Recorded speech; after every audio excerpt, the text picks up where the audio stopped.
It's our understanding Javi Gracia is on his way back to Vicarage Road as Watford plan on saying adios to Paulo Pezzolano. The Uruguayan has seen his side win just 3 of his 9 matches in charge, sitting 11th in the Championship.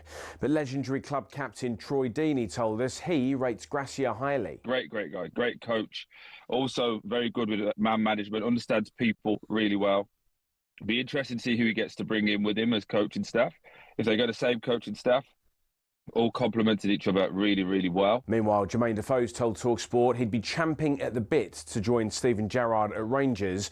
Gerrard's one of the names associated with the job at Ibrox, though there's currently no clear front-runner.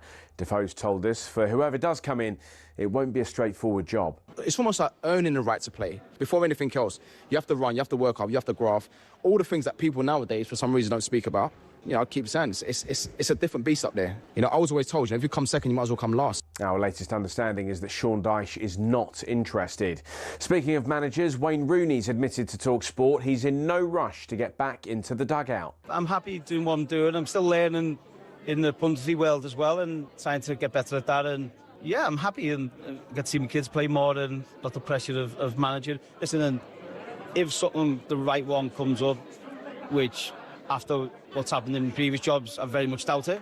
I'm not stupid, I can be honest on that. I'm happy doing what I'm doing. Now, will Harry Maguire be part of the Manchester United revolution for years to come? Here's talkSPORT's Alex Crook. His contract is up at the end of the season. It's my understanding that he's quite keen to extend his stay at United. It'll be 33 by the time that contract comes to an end. I think if he is to stay, he's going to have to be willing to take a pay cut. And Arsenal are considering stadium renovations at the Emirates that could see them play home games at Wembley. According to The Telegraph, the Gunners are exploring using £500 million of funding to rework the interior of their Holloway Road home. That could see the capacity hit 70,000. The Emirates was opened 19 years ago at a cost of £390 million.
Hello, good afternoon. Welcome to Drive. Oh, my goodness. What a drive time show with me, Andy Goldstein. And sat to my left is Darren here, by the way. It's Darren Bent. It's Darren here, by the way. I know, I just said that, Bentley. You all right? Oh, here we go. Trouble already. What's the matter? This is working perfectly. Oh, no. Now the whole... They were drilling before. Nothing's working. Nothing's working. Lucky you were in before, just checking it out.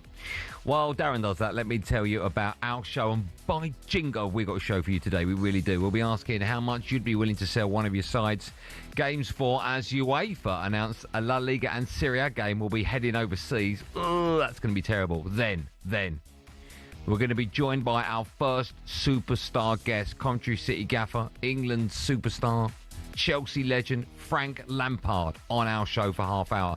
And then we'll be joined by our next incredible guest, the Verve frontman Richard Ashcroft.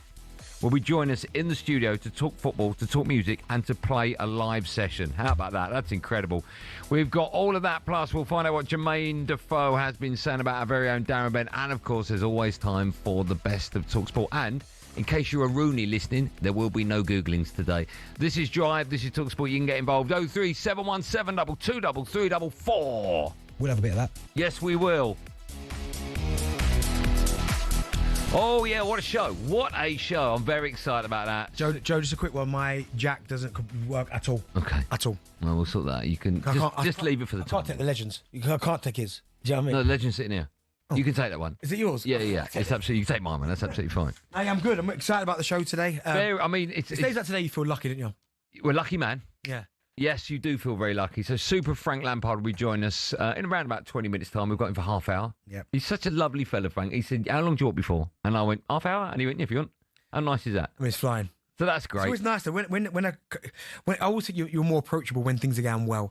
And his Coventry side are absolutely flying. He's doing a great job up there. Yeah.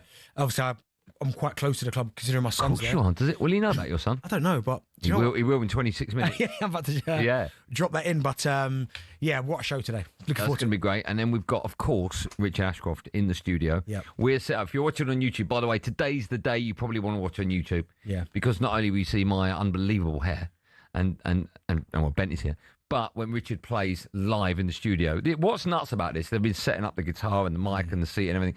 What's nuts about this? I saw him at Wembley 2 Sundays ago, 2 Sundays ago, Yeah. and that was in front of 90,000. And he's been doing the whole tour with Oasis.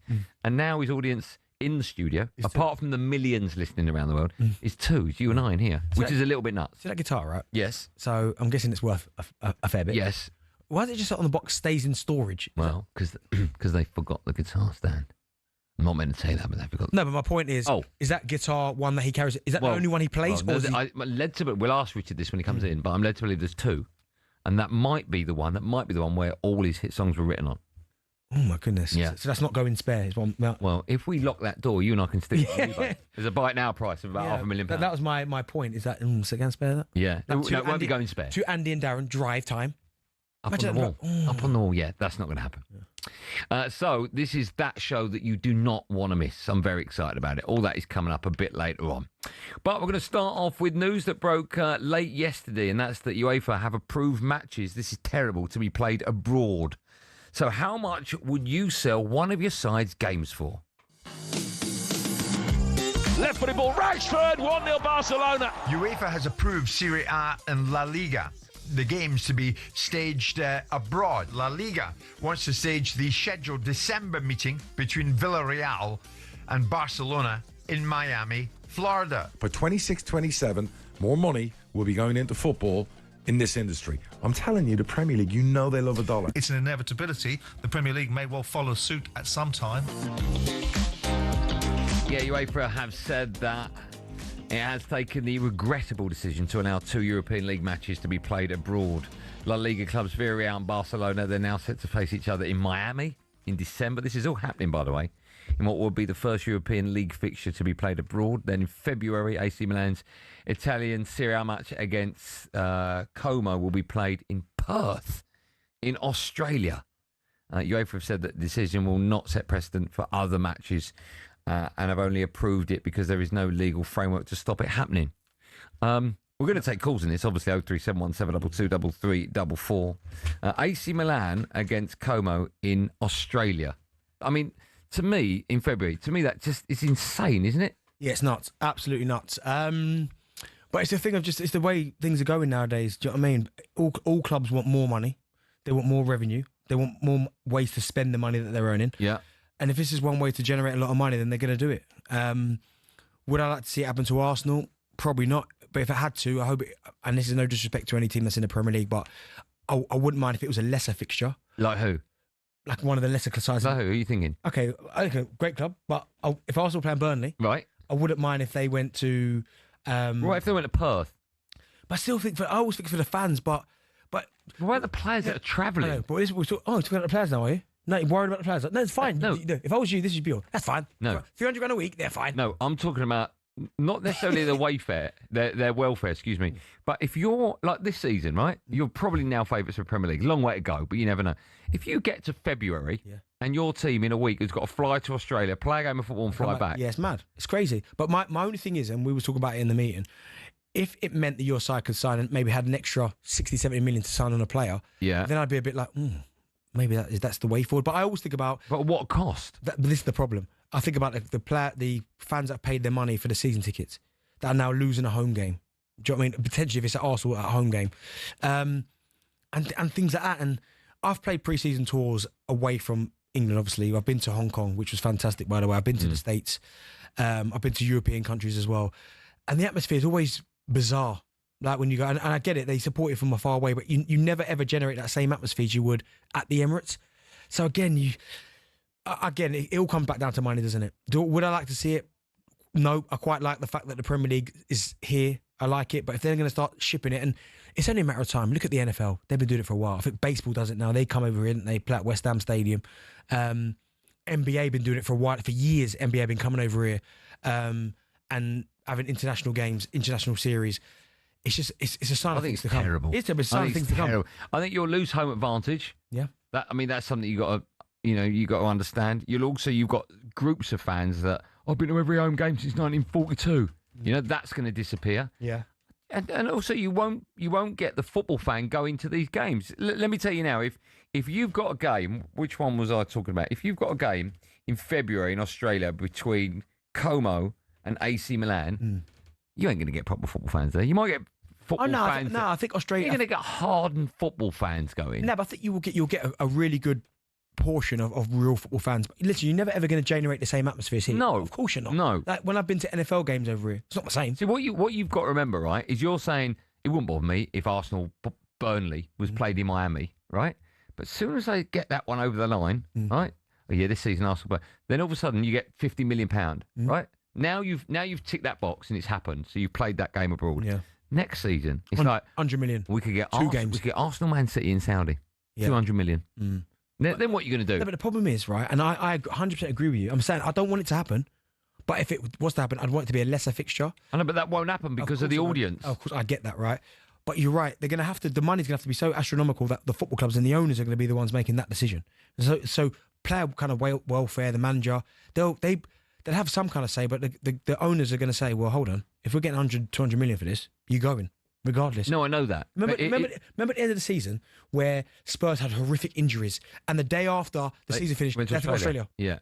It's mad. I think it was the day, actually. I think the game finished, they got on a coach and went to the airport. It's crazy. And they went to Australia. Honestly, it's crazy.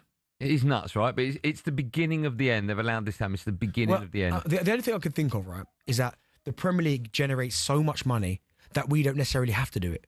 Whereas I don't think Serie A doesn't make money like the Premier League. No, that's a good point. La Liga doesn't make money like the Premier League. No, that's a good point. So they probably are trying to find ways to generate more money. The Premier League don't need that. I know, but if you've got, I mean, the reason they go on pre-season tours is to generate money, right? Leave it pre-season. No, I know that, but what I'm saying is, if that pre-season tour generates, I don't know, 60 million. I've no idea. I'm plucking these numbers out there. £60 million, and a giant over in Saudi or in Miami, whatever, says we'll give you 120.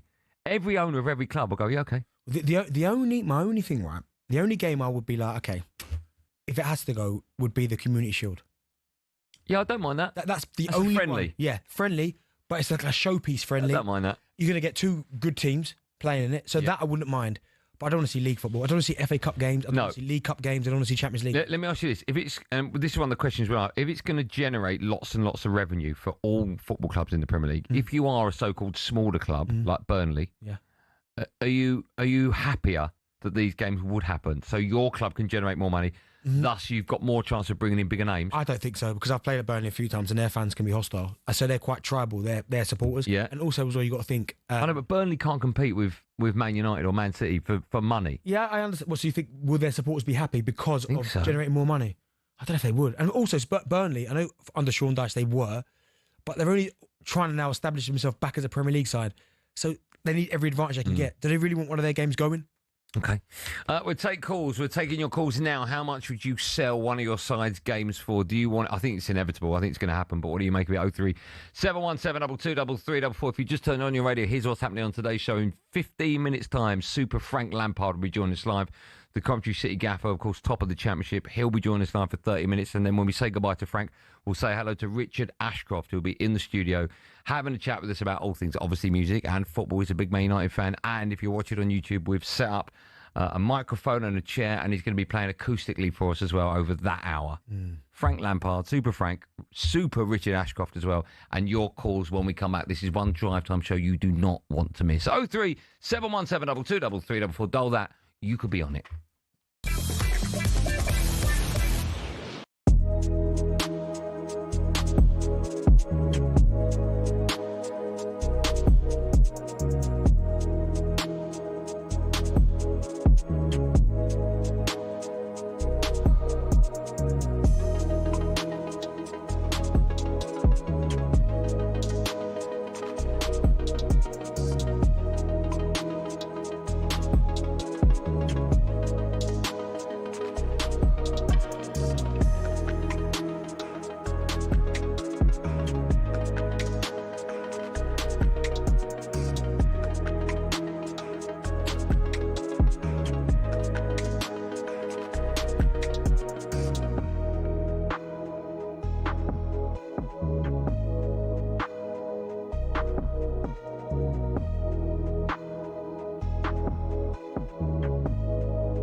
That's Drive Time on talkSPORT. It's me, Andy Goldstein. Darren Bent is still here. There's nothing I can do. I can't get rid of him. Still to come. We're going to be joined in the studio by British music icon, the Verve frontman. The legend is Richard Ashcroft. Be chatting. I just had a little chat with him, talking football. Started asking me football questions. I'm like, oh, I bet you mentioned. No, I didn't. No, that's a rubbish there. No, I'm joking. That's a present for him. Is it? I thought I'd give it to someone there. Oh, so hold on. Giving out presents to him, but when I've tried to get other people in the office, nothing. Yeah, yes. It's Richard Ashcroft, mate. Frank Lampard will be joining us as well. I'm looking forward to speaking to Frank. And we've got, I might change the name of it. It's known as No Googling. I might change it to No Rooneying today. You like that? I mean, you tried that other No Juggling. It was rubbish. No, it was terrible, yeah. But No Rooneying today because apparently Wayne Rooney and his family, or his kids, they love No Googling. Him and Kai, yeah. Yeah, so maybe we'll change it. We made them a little bit easier. Requested. Just quickly, Bayern Munich are considering signing Crystal Palace defender Mark Guehi on a free transfer. Get in line. I said this, right? The moment Liverpool didn't get over the line, I just thought to myself, he's going to have so many more takers. If his price was 35 in the last window, he's 50. No, 50, but it's 45. Bang. Okay, he's 47. Yeah. I'll meet you halfway. Yeah, there you go. There's a deal done. Because now all of a sudden I'm reading Bayern Munich. Yeah. I'm reading Real Madrid. Well, you might be reading Man City because John Stones has said that he's considering retiring last season because of the foot and hamstring injuries that he suffered. I think that means this season. But again, if Man City are in the market for a centre-half... I'm saying. He's one of the best. So all that is coming up on today's show. But before we go to the phone lines, it's time now for this. Couldn't believe you got a yellow card for that. The game's gone. Honestly, I've seen my Sunday League team defend better than our back line. Welcome to Moany Fans on talkSPORT with Paddy Power. Yeah, it's time now to hear from Aaron Nolan from our friends at Paddy Power, who's got something he wants to get off his chest in this week's Moany Fans feature. Aaron's reputation of being a bit of a moaner. Apparently, he's well established what it is. Let's find out what he's moaning about this week. Oh, I hate it. When you're getting through the work week and you're looking forward to binge watching the Premier League all weekend and you realise it's another international break. It reminds me of watching Lost back in the day.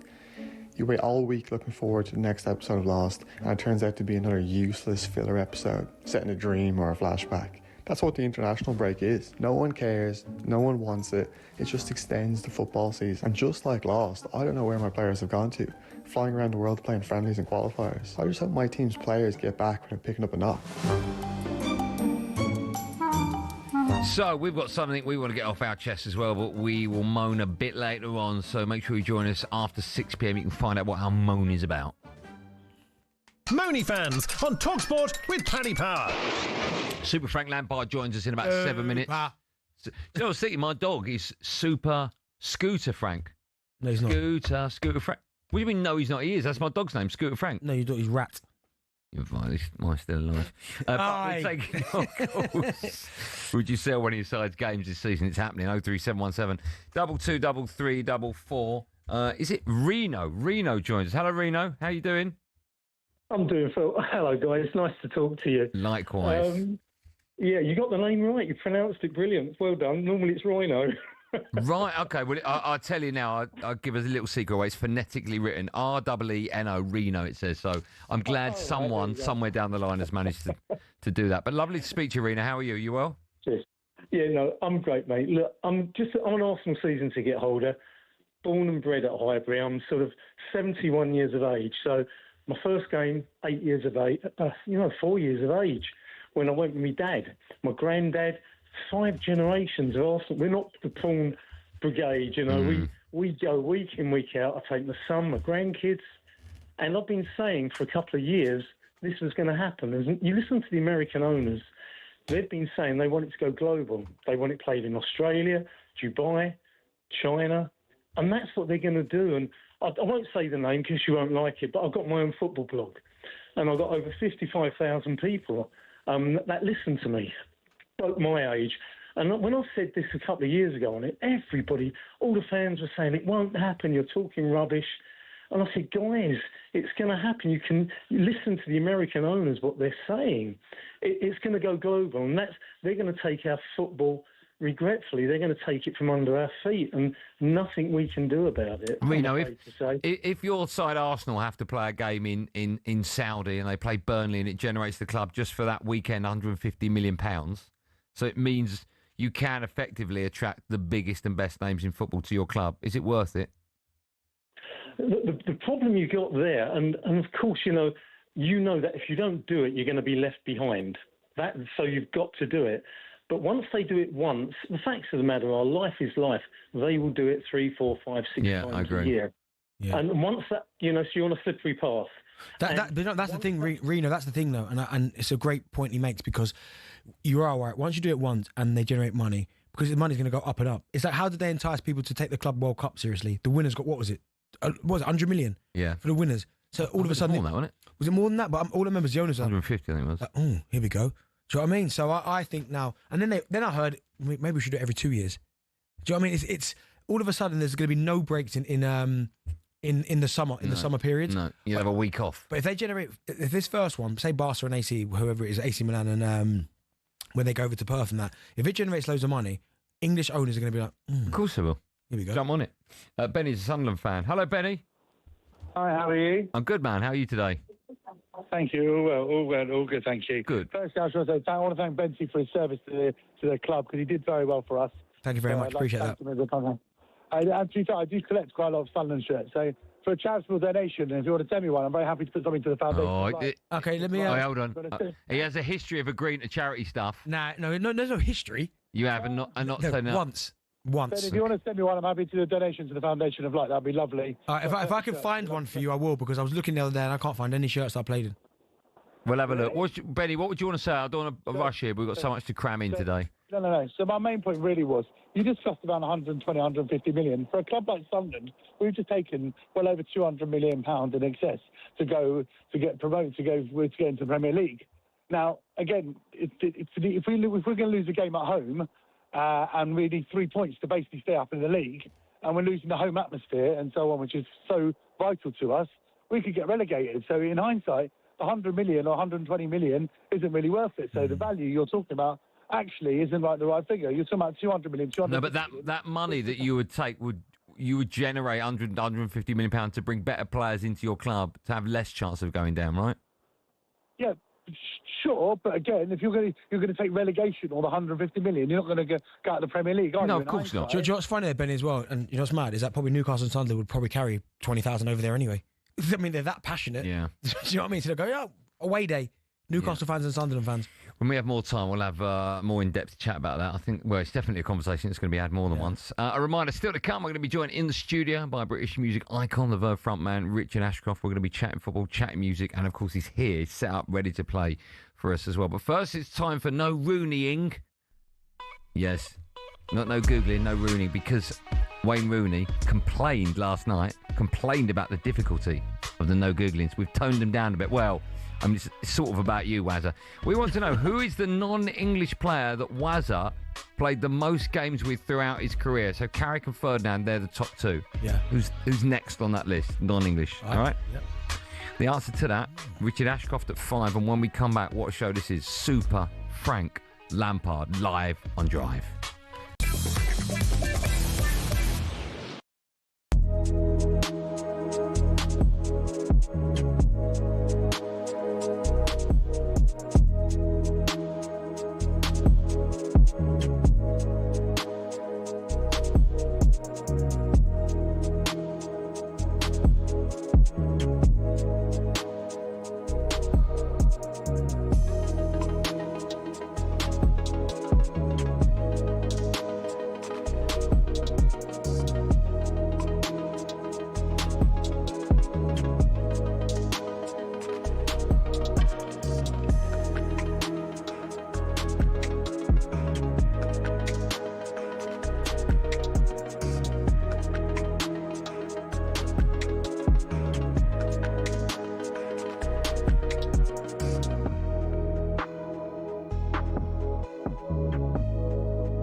It's our understanding Javi Gracia is on his way back to Vicarage Road as Watford plan on saying adios to Paulo Pezzolano.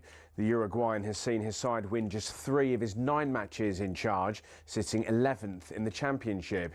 But legendary club captain Troy Deeney told us he rates Gracia highly. Great guy, great coach. Also very good with man management, understands people really well. Be interesting to see who he gets to bring in with him as coaching staff. If they got the same coaching staff, all complemented each other really, really well. Meanwhile, Jermaine Defoe's told talkSPORT he'd be champing at the bit to join Steven Gerrard at Rangers. Gerrard's one of the names associated with the job at Ibrox, though there's currently no clear front-runner.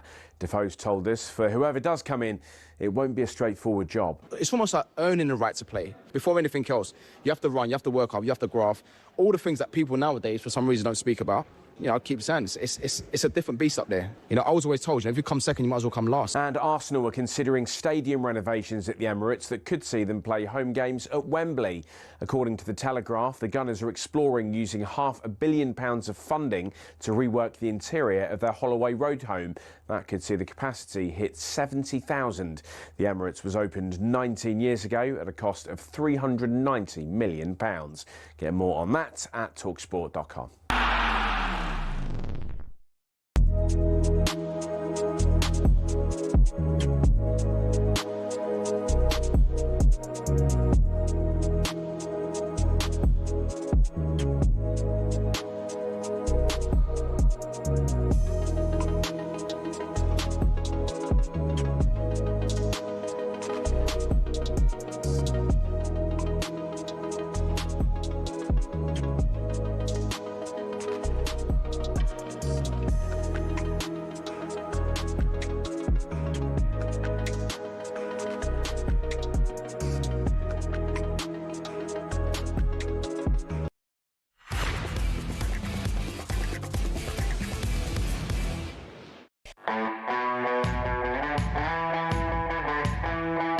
Listen, Drive on talkSPORT. Me, Andy Goldstein Darren Bent is alongside me. Today's the show you do not want to miss. Richard Ashcroft join us live in the studio in about 27 minutes' time. We'll be chatting. He'll be singing.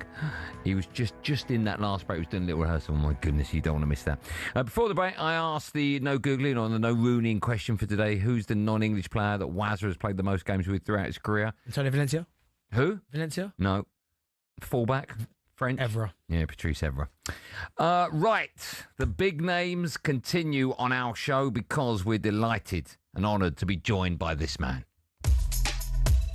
Oh, and a stumble! It's an equalising goal for Chelsea, scored by Frank Lampard. Frank is the greatest Chelsea player ever. He is one of us. There is no doubt about it now. Coventry going to the top of the Championship. He's done a fantastic job at Coventry City. Chelsea's all-time leading goal scorer, Frank Lampard. Yes, we're delighted to be joined live on Drive by the highest-scoring midfielder in Premier League history, Chelsea's all-time top scorer, and, of course, the gaffer of Coventry City. Hello and good afternoon to Super Frank Lampard. Frank, how you doing? Good afternoon, lads. Yeah, I'm very well, thank you. Good. All good. Thank you so much for coming on. The last time you and I had a chat, it was me, you and Beckham having a chat at the weekend. I haven't got a question on the back of it. I'm just gloating. All right? I know. You know what, Andy? I was listening to you after, and you were telling the story on the radio, and you left out the bit where you absolutely dropped me the minute that Bex walked. He didn't mention that. He didn't mention that. That's so not true.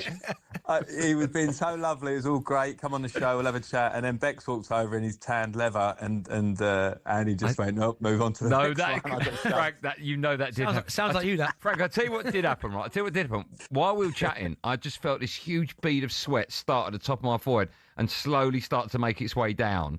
And at that moment, I was like, I've got to move on. I've got to move on. I mean, the effect, I mean, he's obviously a teammate of yours, so it doesn't happen to you. But you've been in a room many a time with Bex. Do you just see people acting so weird when they're around him? Yeah, I do actually. I clocked it as I walked in the room there. I mean, yeah, you're right. I don't hang about him that much. He's obviously all over the world, but he has got that certain thing about him, isn't he? So I understand. I understand why I got dropped, mate. I do get it. It's shocking from you, that. I did. That's so not what happened. Just on that, right? I was lucky enough to see the first Oasis one at Wembley and then the last one as well. I mean, I just had an unbelievable time. We've got Richard Ashcroft joining us live. You were there both times, as I mentioned. As far as gigs go, do you go to a lot, and where does that rank for you amongst the best gigs you've ever been to? I don't go to too many, actually, not these days. I've been to a few, but it ranks right at the top. I thought it was the best ever. As I say, I haven't been to so many, but the first time I went, I was just blown away. I was absolutely blown away by everything, the whole atmosphere, everything. Lucky enough to go a couple of times, like you say. But I love the lads. They're brilliant, and it's great having them back, the whole band. So... yeah, it was a privilege to be there, I have to say. Yeah. Loved it. It was great. Right, we've got loads to talk to you about. Thanks so much for coming on, Frank. We have to talk about your side, Coventry. Top of the Championship. And I'd like to point out that you agreed to come on our show before you were top. It's not one of those PR exercises you're doing. But I remember when I was speaking to you last week, just before I dropped you for Bex, we were talking about how well Coventry are doing at the moment. And you said, it's a really good group of players, a really good squad. But having said that, the Championship obviously is the hardest league to get out of. How has the season been for you and pre-season so far? Sorry. Hello, Benty. I haven't said hello to you. I didn't, mate. You're right. No, don't worry. There's Andy taking up all the airwaves. Did you notice I dropped Benty for you, Frank? Did you notice that? We're going really well. Yeah, I hate to tempt fate as well. So it's not just like you say, the 3 wins that we had last week that gets me on the call. But we are playing well, the boys. We had a good pre-season. We obviously had a good second half of last season, and they are a pleasure to work with. I've got to say, I've worked, played in dressing rooms, worked in dressing rooms, and I feel fortunate I've walked into this group of lads because they're so keen. They want to train. They train hard. They're very together. All those things, all the basics that you can't have success without. And last year we moved on a lot. I think unlucky in the Sunderland games. I thought we played well in those, but that's the way it goes, and we just missed out. So we might have a bit between our teeth with the break and coming back and having another go at it. We've kept a lot of the same the players of the squad, really. So we've got good continuity, really, and players that there was a bit of talk around over the summer. We've managed to keep hold of good players and bring a few others in. And yeah, we're playing well at the minute. We're on that sort of wave where consistently creating chances, not conceding so much. But like you say, this league is so challenging. So I know there's such a long way to go, but it's good. As a manager, you've got to enjoy these moments and just try and always keep trying to improve, because we'll have different times through this season alone where this league is so hard. As you say, it's an endurance test. Frank, you said it there. I mean, you've scored 27 goals, which is absolutely ridiculous considering you've only played 9 games. You've only conceded 7. But I was chatting to a Coventry fan on the train because I'm up in that area, and they said the biggest change this season is the work rate. Now, you just said it there in terms of that's something you try to drive pre-season, because they're saying that's the biggest difference, is that how hard everyone's working. They're chasing back, they're getting after teams. Is that one of the biggest differences you've found in pre-season? Yeah. I think actually from last season, I think to come in midway through the season, I think it's very common managers come in and they go, they need to work harder and they're going to look different with us and all that stuff. And we try to affect that, but it's not so easy in the middle of the season to try and get that uplift when you're going game. But I think we managed to do that last season. But yeah, we've certainly had the benefit of having a pre-season where you don't have to worry about games. You can purely focus on the fitness. We went to Portugal for a week, had a really good week's work. And I think those things is trying to just get buy-in from the players, because, out of a group of 20 plus players, some don't love running, some do, somewhere in the middle. And to get them to buy in and go, this is what it will look like if we can be that team that has that amazing work ethic. And they do get on really well, so they kind of run for each other. I think it was really clear to me last year when Leeds and Burnley were probably the 2 outstanding teams in the league, and they've obviously got a lot of sort of Premier League minutes in their teams already, but their levels of outputs were bigger than the others. And I think that was our challenge this year. Can we get fit pre-season so that we can try and reach those sort of levels ourselves? And yeah, the lads have been great. They've worked hard. We're showing it in game. The challenge now is, can we keep showing that as we go, like game after game? Because we come back from the break. We've got 3 games in a week again, so we've got to sustain it. You of course made it to the playoffs last season. You came up just short against Sunderland in the semis. Is there a big motivation to put that right this season? And what did you learn from last season, Frank? Well, I learned that we are a good team in ourselves, and we've got to back that, and it's important to be confident in that. So I think are we? I'm not sure what the motivation is on that. I think probably there's probably an underlying one where we felt the pain of it because the last minute nature of it as well, and that dressing room afterwards was so tough, and I felt for the lads because they're the ones that really put it in. So there probably is an underlying feel like that, but at the same time, I think we just really sort of moved on to the next, and we're really focused now. We've also got, you know, players like Haji Wright, who's now fitter than I've had him because he's had the benefit of the break, and he's flying at the minute, obviously. And some other players, Thomas Asante's come back really on top of his game. So as a coach, listen, there's loads of work we can do, but you're as good as those lads that go out there. And at the minute, the boys they are fit, they are producing. They all want to make the Premier League. You know, they're playing in the Championship. They all want to play in the Premier League. Not so many of ours have done. So we just go with that motivation really and see where we can get to. You mentioned it in there, Frank, and again, I watch Coventry quite a lot because my eldest, is there at Coventry in the academy. Yeah. But Haji Wright, I mean, he's shown a level of consistency that maybe wasn't quite there before. But as you said, he's the top goal scorer in the Championship. He looks hungry. He looks fit. I mean, what have you done with him? What work have you done with him to make him obviously as consistent as he's been? Well, I think some of it is it's on and off the pitch. I think with Haji, I think that when I've come in there, he's played predominantly on the left at Coventry, or he's either a split striker playing on the left or on the left wing. And I think that, you know, to be fair, has been maybe accommodating other players, and he was productive from that side of the pitch. I always felt though since seeing him and working with him towards the back end of last season, that he had all the attributes to play in the 9 more central, because he's got that great thing where he can be a real threat behind and run behind teams, but he can also sort of drift between lines and receive, and obviously he can finish. So I felt that we maximised by going there. So I think that sort of the positional change, and then a lot goes down to Haji himself. He's got a real sort of smile on his face. He's enjoying his football. When he's aggressive, Haji, because he's got this great physique. When he's aggressive with it in a good way on the pitch, it can be a real challenge for any centre back. So. A bit of a team effort really, but Haji himself, I think the talent's there, and at the minute he's confident, and he's gone away back now, got back into the America squad, which I'm delighted for him because of the carrot of the World Cup's there for him, and just want him to keep going as he is. Frank, you very kindly said we can have you till 5, so we've got so much to cram in. After the break, We'll talk about your great moments at Chelsea. But I just want to move on to England and some of your former teammates, if that's okay. In fact, have a listen to this. This is from one of your former England teammates, Steven Gerrard. He's been speaking to the Rio Ferdinand Presents podcast, and he had this to say about a former Premier League midfielder. I think Scholesy now, hands down, would be the best midfielder in the Premier League. Fact. Scholesy, for me, was very much an in-possession controller of a midfield, controller of a game. Yeah.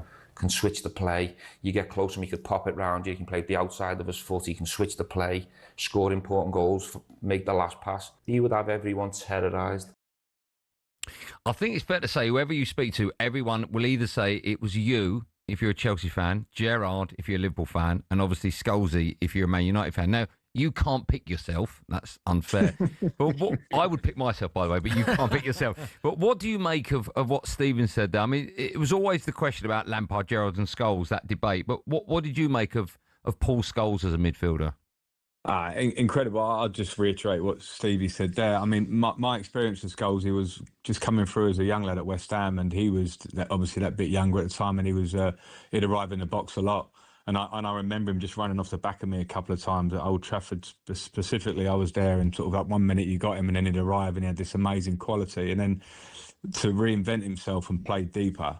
And have all the things there that Stevie said there in terms of that. That's why a lot of teammates will talk about him like that, because when you train with him day in, day out, you see the level of quality, like the appreciation of the pass. He could hit every pass, his awareness, goals in him, everything. It's a difficult conversation. I get asked that a million times, obviously, normally in a cab in London or something like that, and they ask me, what do you think? And I'm worried that they're going to be recording it and throw it on, but I never really commit to either of Stevie or Scholesy. I think both in their own ways are absolutely incredible. And Stevie as well. When Stevie was on it, what he could do to you in terms of his pace and power as a midfield player and what he did for that club. So, full respect, I agree with Stevie. Scholesy play in any era and be one of, if not the best midfielders.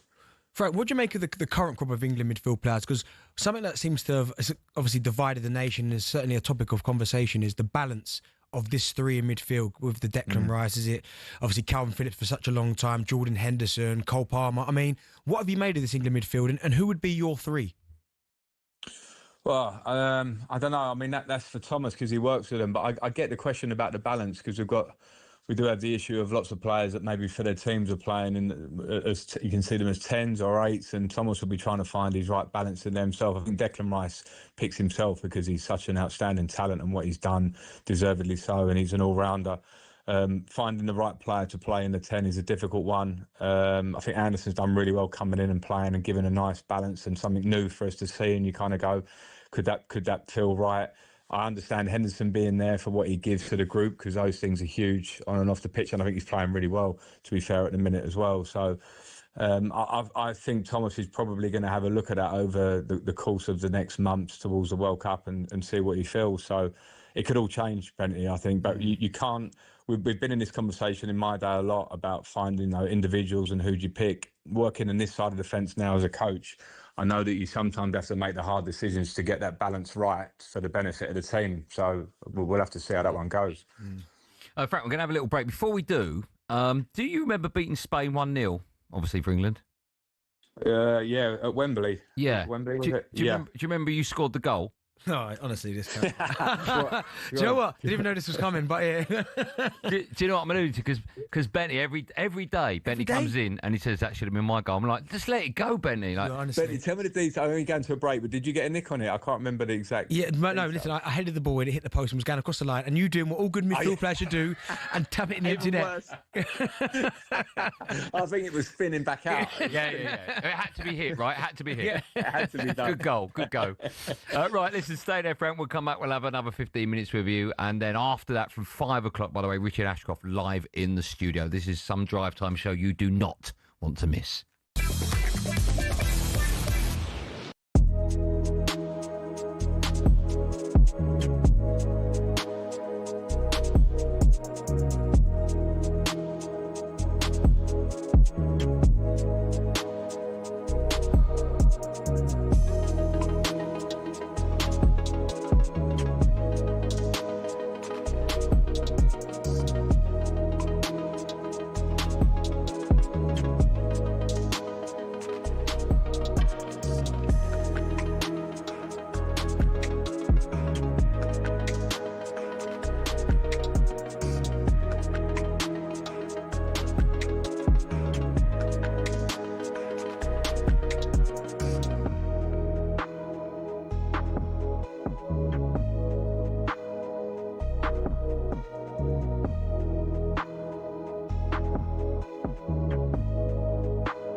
us at Drive. Live on talkSPORT, it's me, Andy Goldstein Darren Bent is here. Still to come, we're going to be joined live in the studio by British music icon, the Verve frontman Richard Ashcroft. We'll be talking music, football, and he'll be playing a couple of his hits as well. Ridiculous show.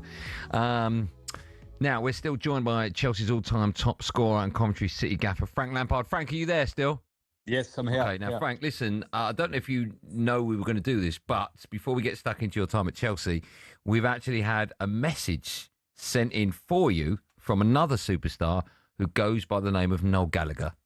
Noel's got a question for you. Have a listen. All right, Frank, City legend, Noel Gallagher here.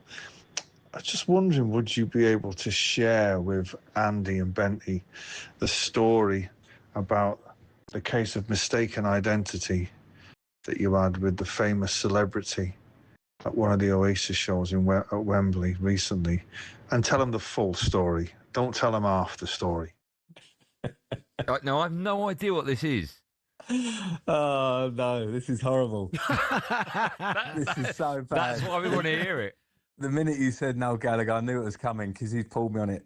Oh, no. I remember he said the whole story, Frank. Yeah. I'll try and keep it a bit tight, but I'll give you the whole story. So one of the shows, it wasn't last time when I saw you, it was the one before that, but I went to. So watch the show, get invited down to the area that you know downstairs where all the few faces hang out. I've had a few beers at the show, so I'm enjoying the show, etc. So I walk through this sort of room, I'm following Christine through. And then I spot on my left is this table, and then I spot who I see is Benedict Cumberbatch. So I go, Christine, 1 second. I go, Benedict, hey, mate. I went, listen, my son's a massive fan of Spider-Man films, and Doctor Strange is his favourite character. Obviously, Benedict played Doctor Strange. And he's starting to give me this funny look, but I'm just going for it. I'm going through now, so I'm in it. It's Benedict. So I was like, and I said, Benedict, I never do this. I never take photos because I know what it's like. I'll give it that one. Yeah. I said, I know what it's like. And I said, so do you mind if I just get a photo? He'll love it, my son. And he's obviously who I think is Benedict. He's going, no. And so I'm thinking he's a bit rude then. So I'm a bit like, come on, Benedict. It's me. Like you can do the photo. So anyway, long story short, all of his mates are on it. They're getting it and they're going, what is he doing? I carry on going strong. Christine's giving me the look from the other side of the room. She knew, by the way, it wasn't Benedict. She should have intercepted it. Oh, no. So, Frank, how long is this now going on for, this chat? So I'm there for like a few minutes. I'm still trying. So he gets up. Fair play to Benedict. He gets up. And he begrudgingly has the picture with me. And so we stood there with the picture. I went, thanks so much, mate. So that goes on for 4 or 5 minutes. So I walk off and Christine went, you know that isn't Benedict. And I went, no, it is. It definitely is. So I carried on. And then as I stayed for another half hour and then we shut off, I then got in the car and I'm like, oh, maybe it's not. And then, so what the worst part of this story is, this is not just some random Benedict lookalike. This fella I've met about 10 times. He goes to my hairdresser, Larry King. I've met him loads of times. His name's James. He's a good bloke, and I've seen him. And I've always had that little thing, oh, you look a bit like Benedict. But obviously, after a few beers at the Oasis concert, I've gone all in on the picture. So I had to wake up the next morning. I've got the fear. Oh. So I get his number and I send him a voice note. I'm so sorry. To be fair to James, he was the loveliest. He actually helped me get through it, but I feel sick in the stomach when I talk about this story. Oh, God. It was so bad. It was really cringy. It was because I just kept going, and then and he clearly didn't want to tell me. And I said, you should have just told me. He said he didn't want to let me down. So and you've met him about 10 times before. I've met him a good few times. Oh wow! Which I don't quite understand. I had just had a massive blind spot, and then the worst thing is then it came back round. So I'm suffering all the next day, going, oh, I've tried to make it right with the fella, and then I start getting messages from different people going who now know the story when I wanted it to stay dead between me and him, and then when I saw Noel last week, even Noel Gallagher knows the story. I'm like, oh no, I couldn't believe it. Do you know what, Frank? Over 1.5 million people know it now.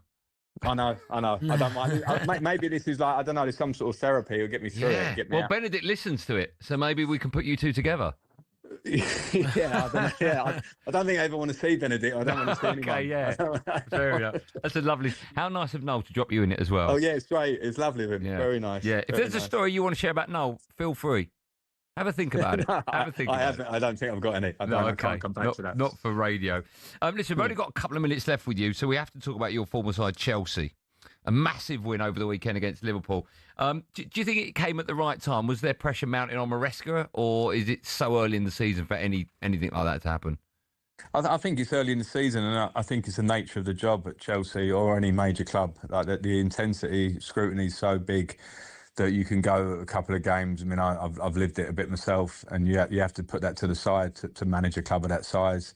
And I think you also have to go back to what they achieved last year in the end, which was a positive season in the end, obviously. And it is a younger squad. It is still in that sort of development stage, and I think it can be normal. It can be normal. I think it's a massive result, though, for the feeling. I mean, the Bridge, I watched it. I managed to get home and watch it, and the Bridge looked like it was flying, one of those special nights there. So, yeah, hopefully that gives a boost. They've got a lot of talent in the squad, but it's so hard, this league now. You look at how established I think the Arsenal squads are now, how that's been built now for years, and Liverpool with the power they have of Virgil and Salah and players. Even though they're bringing more in, they've still got that spine of players that have sort of done it before. The challenge is big for Chelsea, but talent-wise, where they've got to from, I know, a couple of years ago, and when I went back there and you could see there was a real difficult time for the club, I think you finally see now the step being taken forward with the squad and what the manager's doing. So, yeah, I was pleased for him. Frank, there's a midfield player at Chelsea, and listen, you played with arguably one of the best ones in Claude Makelele, and you managed one in N'Golo Kante. And a lot of people are saying Moses Caicedo could eventually be in the same bracket as those two. How highly do you rate him, and how impressed have you been with him? Yeah, I see that. And that's a big comparison because of the players, what they did. So they were both amazing. I played with Maka, obviously, and he was a different type to N'Golo because N'Golo could really get around everywhere, whereas Maka basically sat in front a lot. But I see because of the style of play, really, he can do the Makelele break-up stuff really, really well, closes down space really quickly.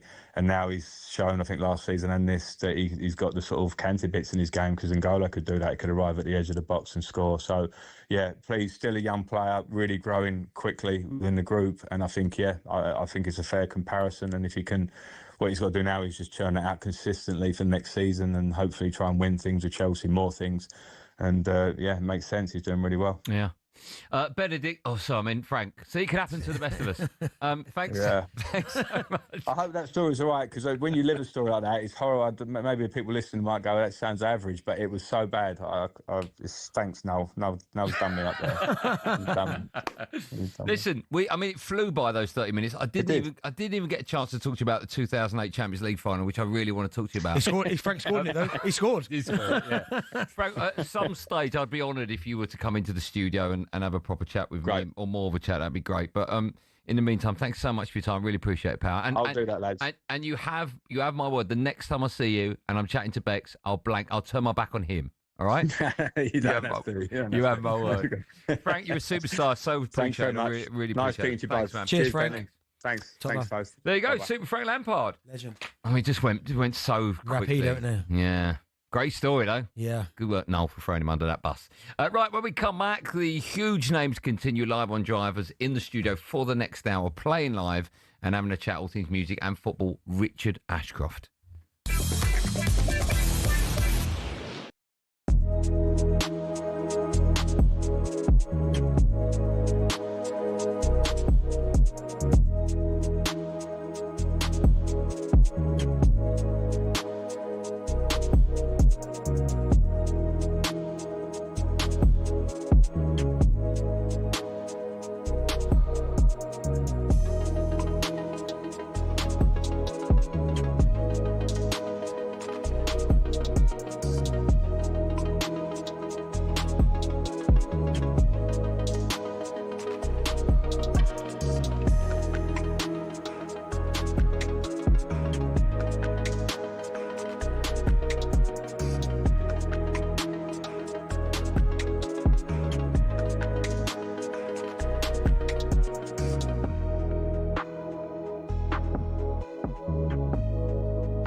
It's our understanding Javi Gracia is on his way back to Vicarage Road as Watford plan on saying adios to Paulo Pezzolano. The Uruguayan has seen his side win just 3 of his 9 matches in charge, sitting 11th in the Championship. But legendary club captain Troy Deeney told us he rates Gracia highly. Great guy, great coach. Also very good with man management, understands people really well. Be interesting to see who he gets to bring in with him as coaching staff. If they got the same coaching staff, all complemented each other really, really well. Meanwhile, Jermaine Defoe's told talkSPORT he'd be champing at the bit to join Steven Gerrard at Rangers. Gerrard's one of the names associated with the job at Ibrox, though there's currently no clear front-runner. Defoe's told us for whoever does come in, it won't be a straightforward job. It's almost like earning the right to play. Before anything else, you have to run, you have to work hard, you have to graph. All the things that people nowadays, for some reason, don't speak about. You know, I keep saying it's a different beast up there. You know, I was always told, if you come second, you might as well come last. Our latest understanding is that Sean Dyche is not interested. Speaking of managers, Wayne Rooney's admitted to talkSPORT he's in no rush to get back into the dugout. I'm happy doing what I'm doing. I'm still learning in the punditry world as well and trying to get better at that. And yeah, I'm happy and get to see my kids play more and not the pressure of managing. Listen, and if something, the right one comes up, which after what's happened in previous jobs, I very much doubt it. I'm not stupid, I can be honest on that. I'm happy doing what I'm doing. Now, will Harry Maguire be part of the Manchester United revolution for years to come? Here's talkSPORT's Alex Crook. His contract is up at the end of the season. It's my understanding that he's quite keen to extend his stay at United. He'll be 33 by the time that contract comes to an end. I think if he is to stay, he's going to have to be willing to take a pay cut. And Arsenal are considering stadium renovations at the Emirates that could see them play home games at Wembley. According to the Telegraph, the Gunners are exploring using £500 million of funding to rework the interior of their Holloway Road home. That could see the capacity hit 70,000. The Emirates was opened 19 years ago at a cost of £390 million.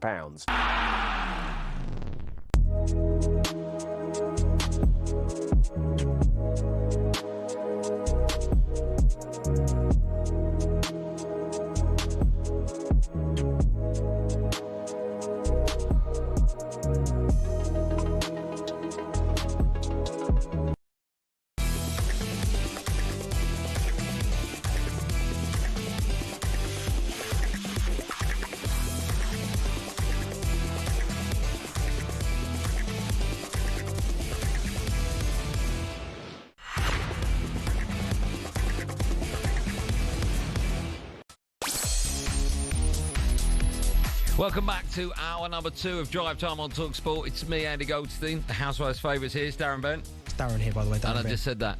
By the way, how good was Super Frank Lampard? Yeah, he's unbelievable. Spoke really well. Spoke with a man with confidence. Commentary winning as well. Flying. And he was in just good spirits. I like that. It was great. It was great. Thank you for that, Frank, if you're still listening, which of course I know you are, because everyone will be listening now, because we're delighted to be joined in the studio by this British music icon.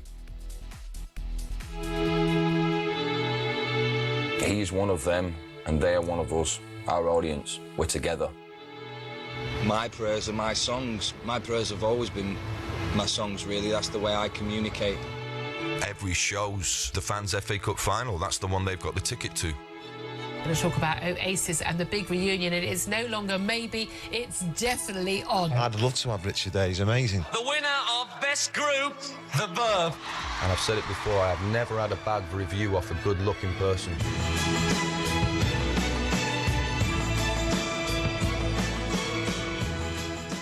Oh my goodness, I'm so excited. We're incredibly lucky to be joined in the studio by British music icon, the Verve frontman and massive Man United fan, Richard Ashcroft. How are you? I'm very well, guys. Very happy to be here. Oh, thank you so much for coming in. That's a pleasure. Me and Bentley have never actually legally been this close together before. Usually but when we get a superstar in, we have to make room for him, so we really appreciate it. Yeah, you look good. You're good. Good combo. We've got so much to talk to you about. Yeah. And thankfully, you've said you're going to play for us live in the studio as well. Yeah, absolutely. Nice. You set it up. I'm going to play a few songs, yeah. You're making history. I think you're the first person in our new studios to play live, so we're very excited about that. Honoured. But we're going to talk football to you a bit later on. Yeah, but we have to talk to you about what you've been doing for the last 3-4 months. And that's, of course, going on tour with Oasis. I'm lucky enough to have seen you a couple of times. 3 times. I saw you for the first gig in Cardiff and then a couple of times at Wembley. And we'll talk about what a great reception you got from everyone. But I'm just curious how all of that started. When did you get the phone call? What happened? When did you first find out they were getting back together? Yeah, I mean, I think it was a few months after they'd announced the tour. And from what I believe, I think Liam, there was a number, as you'd imagine, hundreds of bands who wanted to do it, and artists, you know. And I think they were going through names and whatnot. And I think Liam just said, you know, I think it'd be great if Richard did it. And Noel agreed. I think it was a meeting, you know, whether it was on the phone, Skyping or something with the agent. Because the agent's my agent, he's gutted. I've said before, he could have had someone for free. but I'm not doing anything for free anymore. And yeah, it was lovely that it came from the lads, you know what I mean? It wasn't some, like I say, an agent or manager or, you know, they understood, I think, that I could potentially have been the perfect act to leave it to them to slam dunk, you know.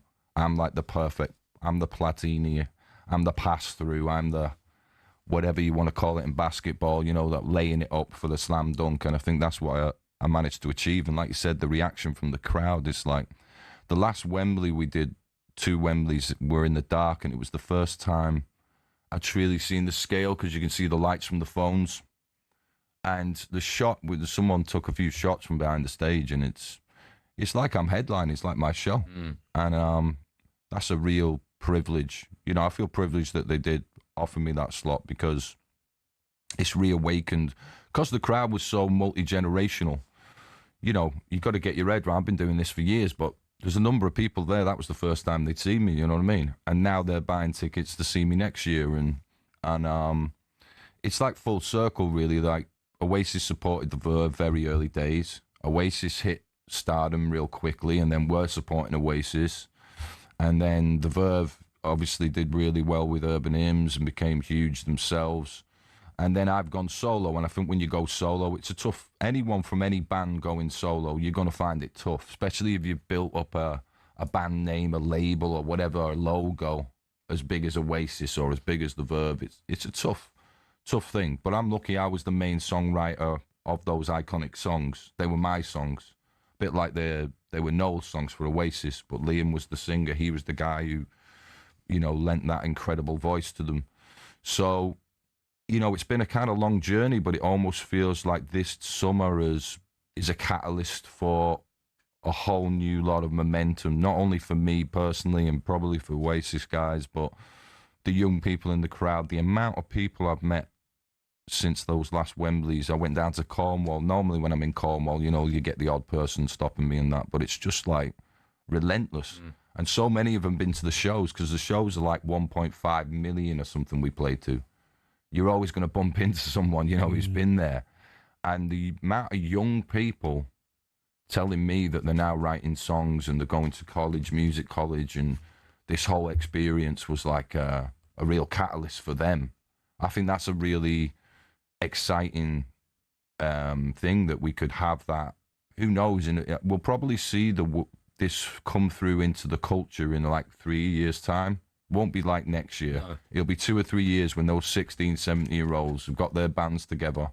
And it's also, you know, we've had years of, you know, mainstream culture's had years of sort of X Factor or these different shows that you're kind of already giving away a bit of yourself in order to sign on that dotted line. You know what I mean? You pretty much know you're not going to write the songs. You know that you're going to get dressed, maybe. You're going to get, you know, managed. Whereas what the beauty of what Oasis did, what Noel did by writing those 22 bangers that you heard there, self-written, I mean, that was phenomenal for me to see that. It really brought home what an incredible songwriter he was. But to see it back in the mainstream culture again and see young kids be influenced by that, because it's so much better if you do your own thing, I think. And for years now, a lot of young kids even have asked me, oh, did you go on X Factor? You know, you could meet a 12-year-old and like, oh, Uncle Richard's doing, oh, was it X Factor? You know, there was a disconnection to, no, this is how we used to do it. We used to do it ourselves. We'd get a rehearsal room. We'd do all the hard stuff. You know, we'd play tiny venues. We'd we'd work on our craft.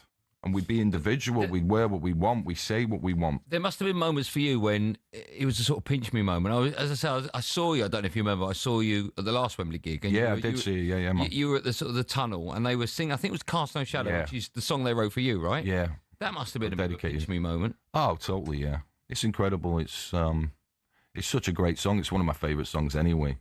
And to actually, whether they wrote it for me or dedicated to me, I don't know. I don't care. It's still a great compliment. And yeah, there was a lot of moments like that, emotional. I think it was for a lot of the crowd, certainly of our age.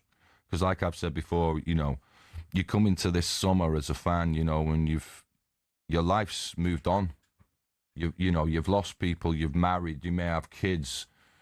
So much emotion coming into it. And those songs were a soundtrack back in the day to your life when these pivotal moments were happening. So it was a real cathartic experience. And I feel like it also didn't have that element of aggression that sometimes was there, you know. Yeah. So when I said to Noel, I'm the only guy who can support you, I was really referencing back in the day because the crowd was so fever-pitched to see Oasis. Unless you came on and did something that they related to, who knows what had happened, you know what I mean? You're not going to last long. No.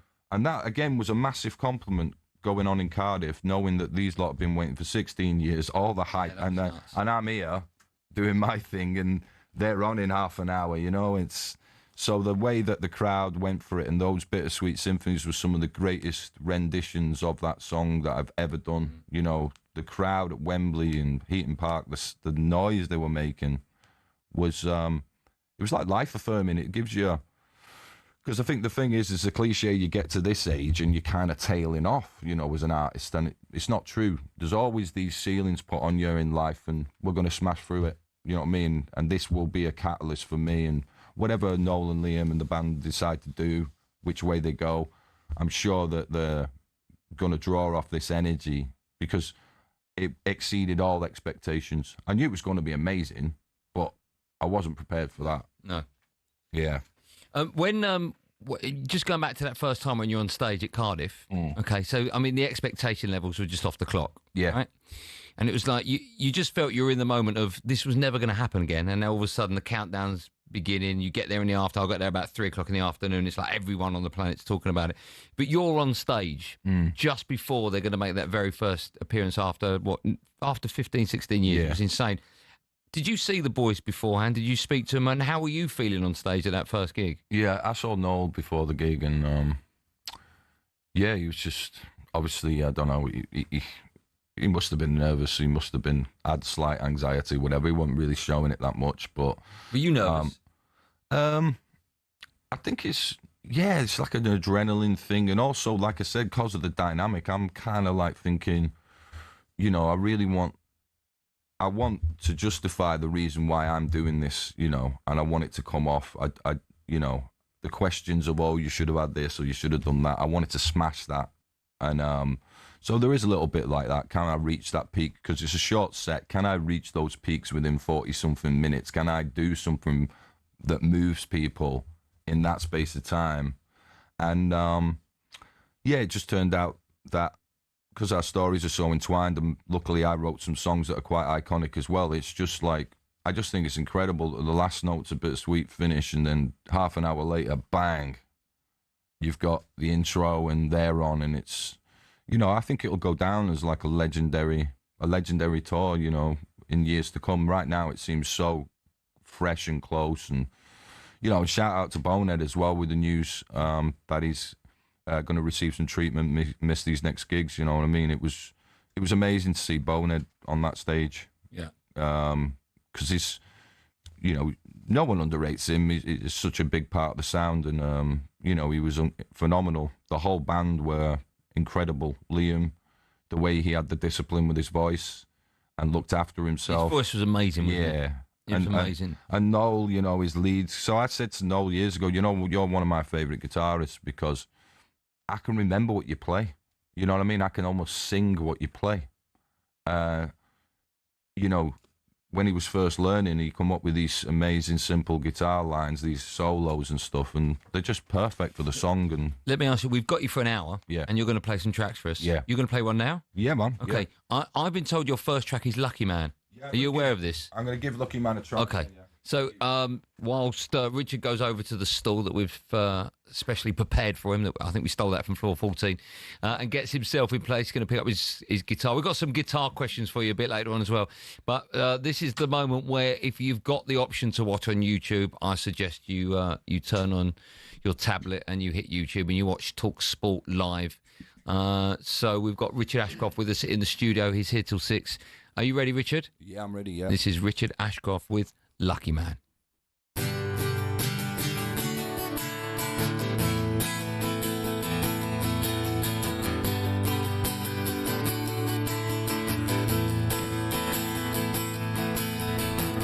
Happiness, more or less, it's just a change in me, something in my liberty.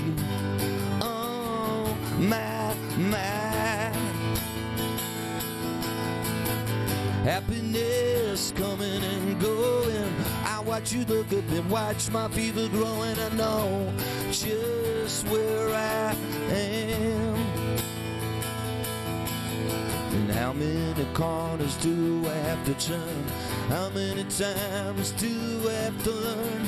All the love I have is in my mind. 'Cause I'm a lucky man. With fire in my hands.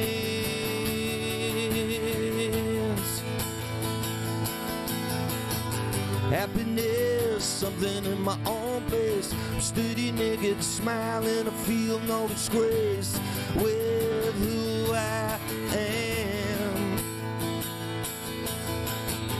Happiness coming and going. I watch you look at me, watch my fever growing. I know just who I am.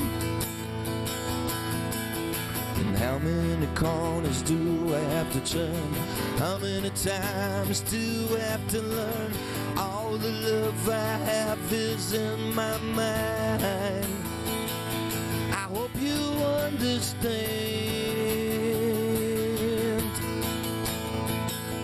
I hope you understand.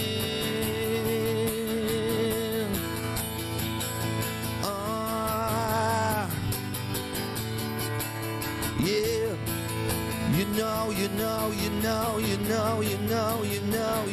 you know. Gotta love that never dies, oh Lord. Happiness, more or less, it's just a change in me, something in my liberty. Happiness coming and going. I watch you look at me, watch my fever growing. I know, oh my. Oh my. Oh my.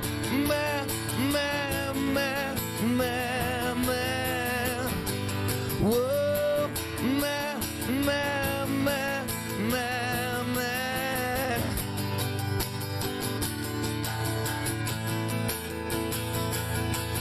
I got a love that never dies, oh Lord. I got a love that never dies, oh yeah.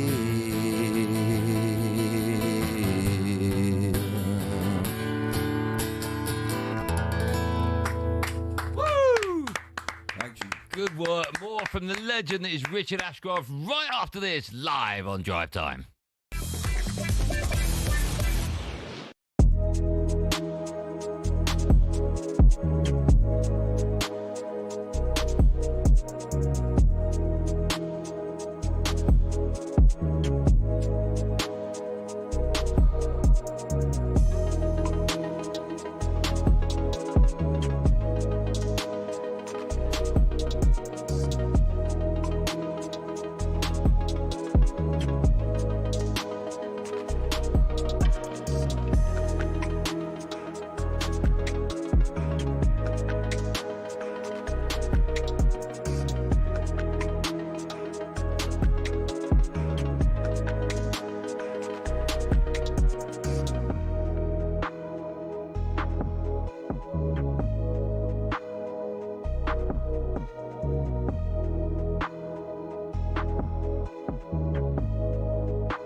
Listen, driver talkSPORT. It's me, Andy Goldstein Darren Bent, and British music icon Richard Ashcroft, whose hair is going to be looking even better.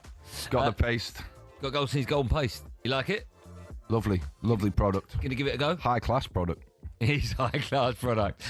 Still to come, we're going to hear in more live tracks from you, Richard, including an exclusive listen from one of your brand new tracks from the new album. That's right, mate. Are you aware of this? Yeah. Good. Okay, I didn't want to spring it. Now, listen, we're going to talk a bit about Man United. Yeah. All right. Absolutely. Are you a big football fan from like now, today, or is it going back to your childhood? It was much more intense when I was a kid. Yeah, definitely.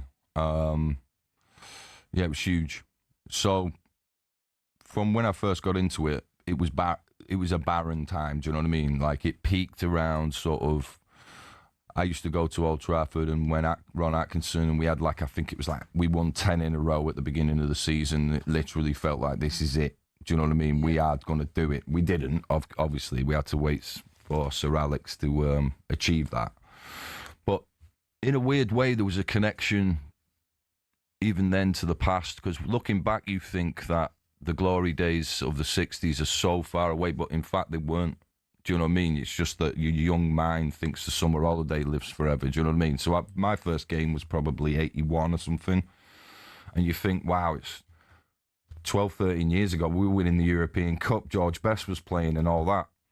And just like anyone who goes to any club, their club, that first moment, seeing the pitch, the crowd, you know, and then going through the 80s, you know, it was a bit of freedom for me when I was like 15, just going to match on the bus. And then it really was, you know, it was football as we knew it then. And then something glorious happened, you know what I mean? Along comes a manager who, at the time, you think Sir Matt Busby was there, Bobby Charlton was there, Sir Alex Ferguson, and then he just builds this kind of like dynasty that, you know, fulfilled all my dreams, all those frustrations just suddenly just got obliterated, and everything I could ever ask for, and the players involved in that era, you know, it's like Roy Keane, you know, like a Roy Keane persona embodies everything I want to see playing for my team. I want him to leave it all on the pitch. I want him 100% commitment.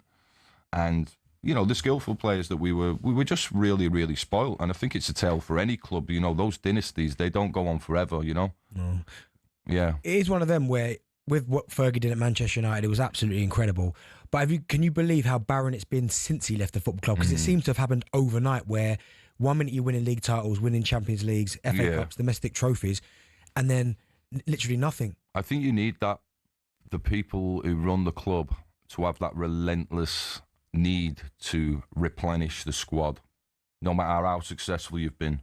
But that was even tailing off when Sir Alex was at his last few seasons. Course, yeah. We weren't replenishing. We weren't looking for the best. We weren't signing the best. And then ever since then, it just got further. And then obviously we had a takeover that still baffles me. Like, how do you buy something but put the thing in £600 million of debt? Yeah. I still don't get that. Because we'd all buy it, wouldn't we? Yeah. You know what I mean? We would, though, wouldn't we? I'd buy Harrods. Yeah, you know, I'm sorry. I'm going to buy United. I've got no money. Yeah. I'm going to put you 690 in, you know. So I think it's the same with the manager. I know you've got the feelings about the manager now, but for me, it's almost like the managers have been like a pimple on, and every time we remove the pimple, we're not going and finding out what the root cause of the problem is. You know what I mean? We're not working on the body and the soul of the club. Are you a fan of the manager now? No, I'm not a massive fan of him, no. I can see well, I say I can see what he's doing. Like in the last game, you know what I mean? You could see a little bit more, but whether we've got the personnel to... Because one guy doesn't do his job, then we're 1-0 down maybe. It's like, have we got the personnel? We look at that team. I said to you earlier, how many of that team, if you could have this imaginary cull and you could replace, how many would you say, no, irreplaceable? Whereas we grew up in the glory days where so many of those players were irreplaceable. Yeah. There was no way you could look. Well, you couldn't replace Scholesy, Giggsy, Cantona. You know what I mean? Yap, Stam. It didn't matter where you looked. It was like these guys were irreplaceable, and I think that's what we got accustomed to. And to see it now like it is, it's upsetting, especially for the fans who are paying the good money. And then there's talk of a new stadium. It's like, can we just get our priorities right before we build this mega stadium and become like the Dallas Cowboys, where we're a very lucrative club, but it doesn't really matter if we win or not. That seems to be the model now, you know what I mean?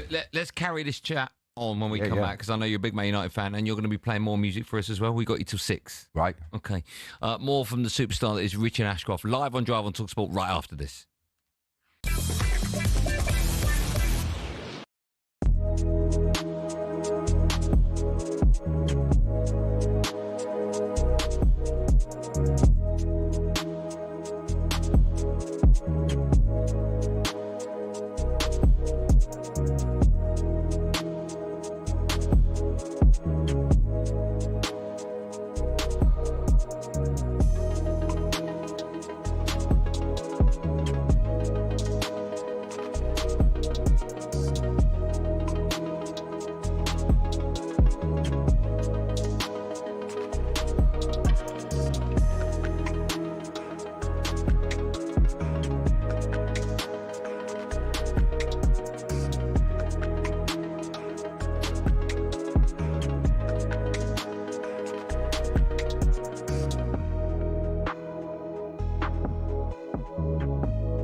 It's our understanding Javi Gracia is on his way back to Vicarage Road as Watford plan on saying adios to Paulo Pezzolano.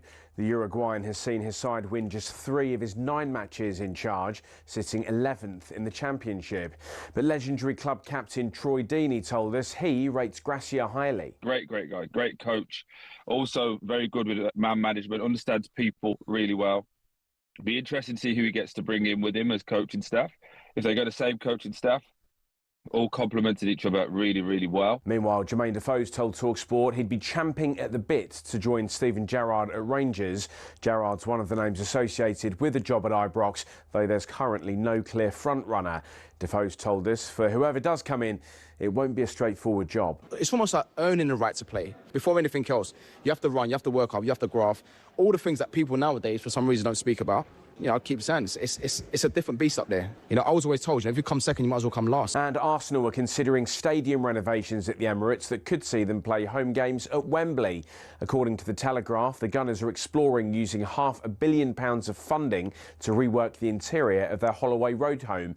That could see the capacity hit 70,000. The Emirates was opened 19 years ago at a cost of £390 million. Get more on that at talksport.com.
Well, Matt the Drive on talkSPORT. It's me, Andy Goldstein Darren Bent is here, and the superstar Richard Ashcroft with us in the studio. He's already sung one song live. We've got a couple more coming up, and we'll continue our football chat. Just before we do, Richard, one of our big cheeses here, Joe, also a musician, when your guy was tuning your guitar up earlier on, he said to me, that's the guitar that all the hits were written on. And I went, do you know what? I'll ask him.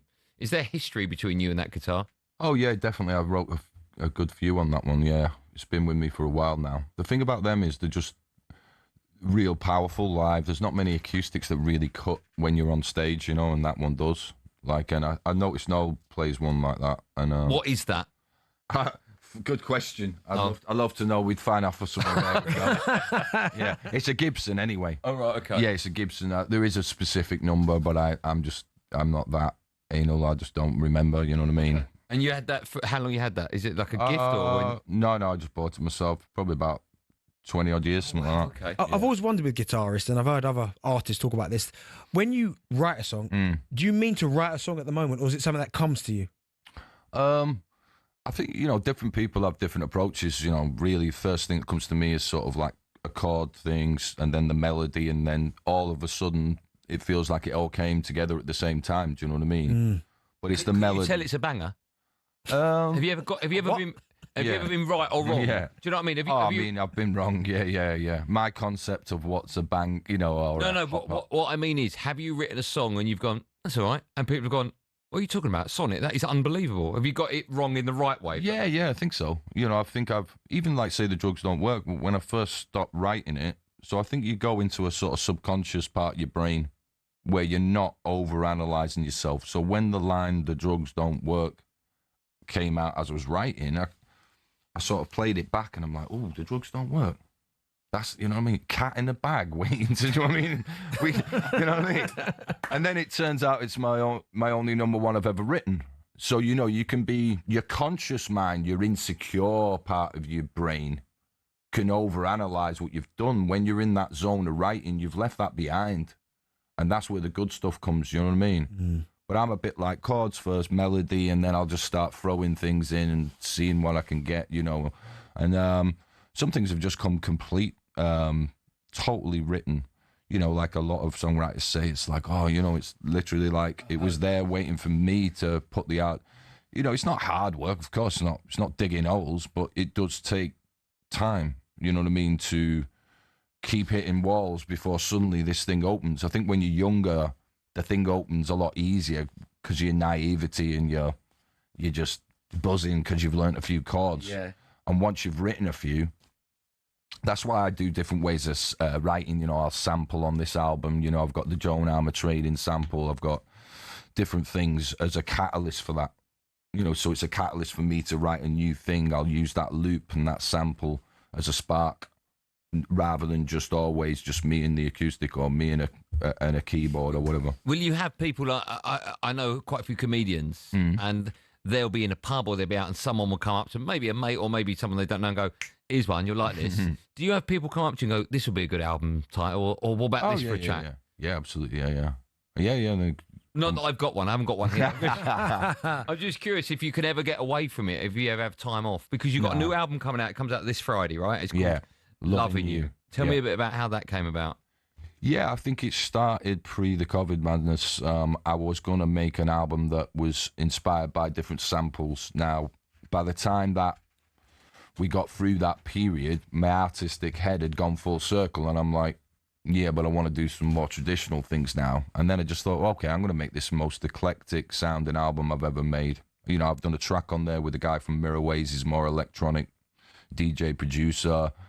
There's the sample tracks. There's tracks that are almost, you know, come from a sort of countryside. I just thought, yeah, I'm going to make it eclectic. Take my inspiration from things like Primal Scream, Screamadelica, where you can have like things that the Orb or Andy Weatherall worked on, and then you can have a country ballad after it, and that opens up the palette for me for the rest of my life, for the rest of my career. Not to say that the next one will be more traditional. I just thought, no, you know, I'd like to expand what's possible in the studio, because technology is allowing experimentation on a level that was just not there before, you know what I mean? And if you've got, as long as you don't become a slave to the technology, if you're feeding the technology and using it to help make a record, I think it's great.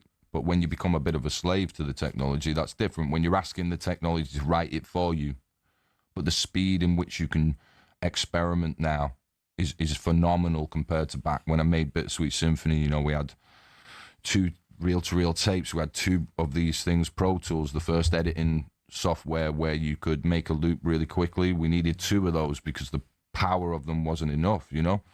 Now it's like kids can do stuff at home that's just was unthinkable 20 odd years ago, you know? So I like to mix and stretch myself a little bit and not make an album where it's 10 of something, you know what I mean? Like, here's 10 versions of this one good thing. Here's 10 different moods, 10 different sonic ideas of where I'm coming from, you know?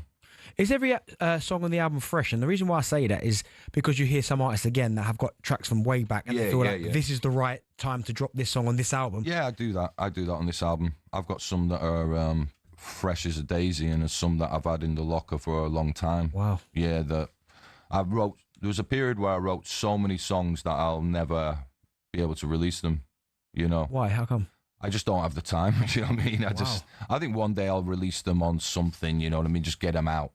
But it's the ones that I keep remembering, you see. I don't play them often, but if that melody comes back from that tune that I wrote 4 or 5 years ago, it doesn't bother to me. That means it's got something, do you know what I mean? It's because it's nagged at my brain. It's in there somewhere. Whereas the ones where I've completely forgotten, I just forget about. So I let these things come up themselves, you know what I mean, in my head, and go knock on the door and say, hang on, remember me? Remember this chorus? It was amazing. Why didn't you do it the first time, you know? Yeah, of course. You're going to sing a song now for us, if you don't mind, from your new album. It comes out Friday. It's called Fly to the Sun. That's right. So you're going to make your way over to what I've now called the music area of the studio and pick up your famous guitar. You can tell us what it's called now. I can't because there's a bit of rubber. Oh, fine, okay. So this album comes out on Friday, and the album's called Loving You. And this song is Fly to the Sun. This is Richard Ashcroft, live on Drive on talkSPORT.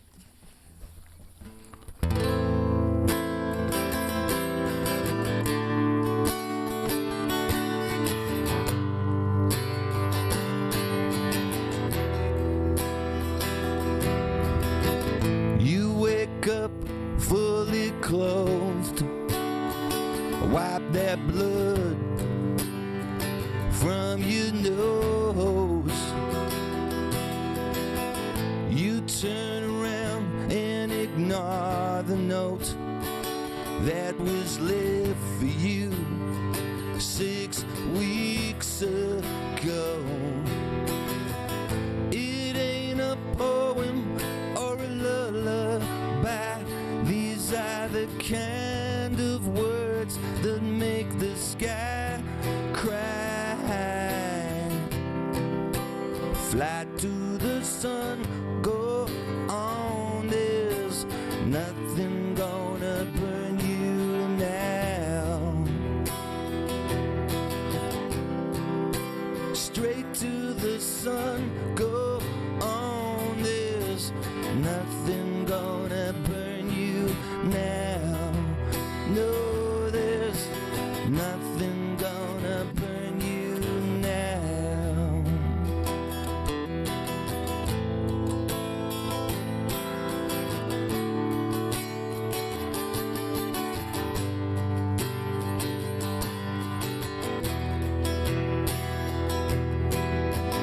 You never really came to terms with the skies it left and the way things burned. Love can be cruel, love can be hot.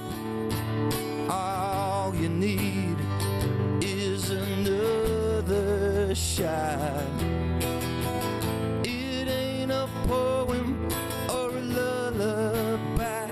These are the kind of words that make the sky cry.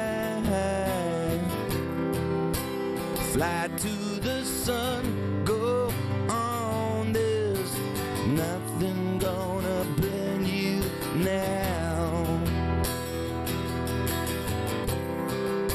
Straight to the sun, go on, there's nothing gonna burn you now. No, there's nothing gonna burn you now. No, there's nothing gonna burn you now. No, there's nothing gonna burn you now. Woo! Woo! We have one more chat with the legend that is Richard Ashcroft, and it's coming up live on Drive on talkSPORT right after this.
Drive on talkSPORT with me, Andy Goldstein. Darren Bent is alongside. We have the superstar that is Richard Ashcroft with us in the studio.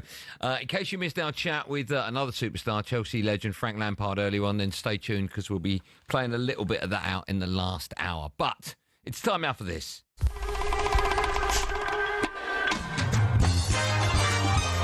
The Gaffer Tapes. But I'm a lucky man with fire in my hand. Yes, it's time for Richard Ashcroft's Gaffer Tapes. All right, now usually in this feature, a former footballer would tell us about some of their former managers, but of course we're joined by the Verve frontman Richard Ashcroft, so we thought we'd put a musical twist on it. So Richard, I'm going to give you 4 musicians followed by some questions, and you have to tell us which musician answers each question the best. Okay. All right, and if you've got a little story about any of... Oh, no, you haven't. You wouldn't do. But anyway, you might do. Okay. Okay, so the 4 musicians you're allowed to use are Elvis Presley, John Lennon, Dolly Parton and Mick Jagger. Yeah. All right? Nice. So question 1, out of those 4, which one would you most like to have done a duet with? Dolly Parton. Yeah, Dolly Parton. I think there's something about that male-female harmony thing, as we heard on Islands in a Stream, that you just can't beat. You know, Dolly, I've always loved Dolly. I think she's incredible. Have you met her before? Never met Dolly, no, but incredible singer, incredible songwriter. I mean, she does everything, doesn't she? So, yeah, that'd be beautiful. Who's your favourite artist of all time? That's a ridiculously tough question, but, you know, there could be one in here. John Lennon, Elvis Presley, Marvin Gaye, you know, those kind of people. Is there someone who is one of your favourites who you got to work with? I know you can't answer who your favourite is, but was there one where you got so excited when you worked with them?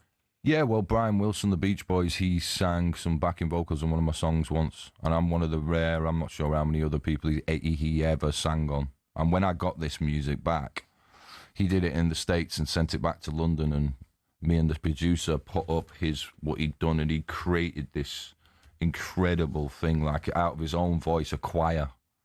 And some of it was like a bit rough, but when you put it together, it was smooth and beautiful. It was like... It was mind-blowing. It was humbling, actually, when we put it on the big ones in the studio. And we're like, there's Brian Wilson. And I spoke to his wife at a gig, and she said he was on the way to the studio going, I don't know what I'm going to do. You know, he's a bit insecure. And she's like, just be Brian Wilson. You know, you're a genius. So, yeah, and I also sang with a guy called, anyone out there should check him out, David Axelrod.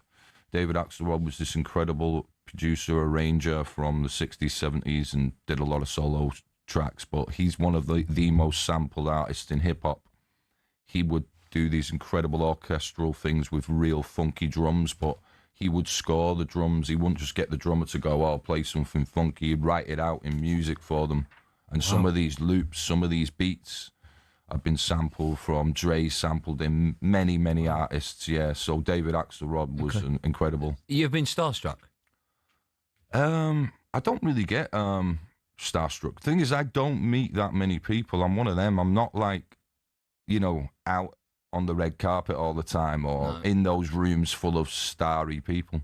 Because when you ever are, you realise there's something missing in that room. As in, there's something missing. You know what I mean? It's like, don't you know a plumber? Or like, it's like, do you know what I mean? Do you not know an hairdresser? Do you mean? What are you all doing together? And I get that there's a safety in numbers, as in like, well, he's not going to sell that story, is he? Because he's famous. I get all that. But there's a bit of a vacuum in a room full of stars that I've found when I have been there that don't really interest me. You know, obviously I met Paul McCartney very briefly, and you know, he's a Beatle, so that's like he's another level, isn't he? Yeah. You know, I've got a great photograph that finally arrived of me and the Stones. I'm literally in between Mick and Keith when I did those things. So it's Keith, me, Mick, and Charlie was still alive. Where does today rank amongst all of those? Because you had a picture of me and Bentley before. I mean, is that up there? It's way up there, mate. Okay. Way up there. I always believe you. Yeah. That's when the ego needs to have a check, innit? This ego would never need a check. Listen, I could talk to you for days and days and hours, but sadly our time is nearly up. Okay, mate. So firstly, thank you so much for coming. Thank you so much, guys. Thanks for inviting me on. Thank you, man. You've got a tour coming up as well soon. That's right, yeah. I know it's nearly sold out. It might even be sold out, but go and see Richard wherever he is in the country. He's absolutely phenomenal. You're going to play us out with one last track, is that right? Yeah, Yeah, I dedicated this to the great Ricky Hatton when I was at Wembley. I know Oasis did a beautiful tribute on Live Forever, but yeah, always followed Ricky Hatton. And my bass player's wife was on the platform in Manchester, and he turned round just after I'd finished and went, "That was one of the best gigs I've ever seen." And I only heard this the other day, and it really, really touched me. Do you know what I mean? Because he was he's a legend. Do you know what I mean? And he's really sadly missed. And I followed his career from being a kid almost to the height of it. You know what I'm saying? And yeah, dedicate it to him. This one, Bittersweet. It won't be the full version. We'll just give you a little bit of a acoustic, broken down version. Okay. Richard's going to make his way back over to the music area. A reminder that his new album comes out this Friday. Sorry about the little buzz, but that's because his headphones are near the mic. His new album comes out on Friday, and if you've missed any of today's show, you can go to our website, talksport.com, or, of course, on YouTube and watch it all back. Here, for the last time on today's show, is Richard Ashcroft. Yeah, this one's for Ricky. Let's go.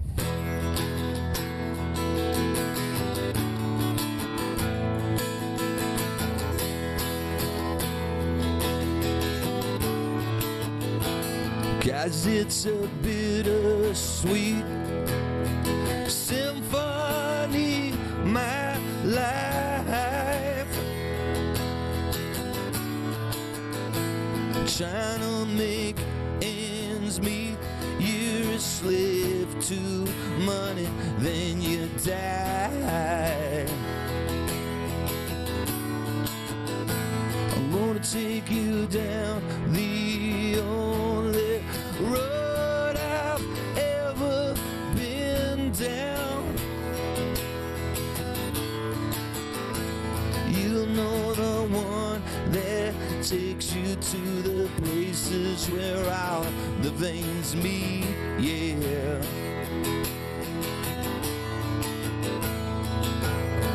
No change, I can change, I can change, I can change. I am here in my mode, I am here in my mode.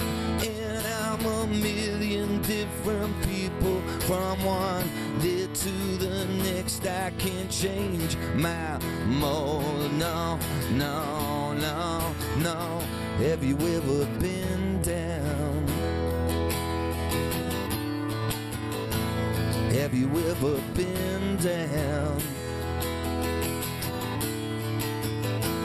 Well, I never pray, but tonight I'm on my knees, yeah. I need to hear some sounds that recognize the pain in me now.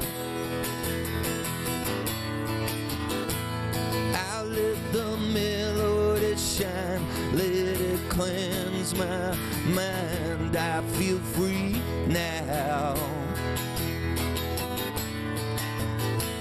But the airwaves are clean, and there's nobody singing to me now.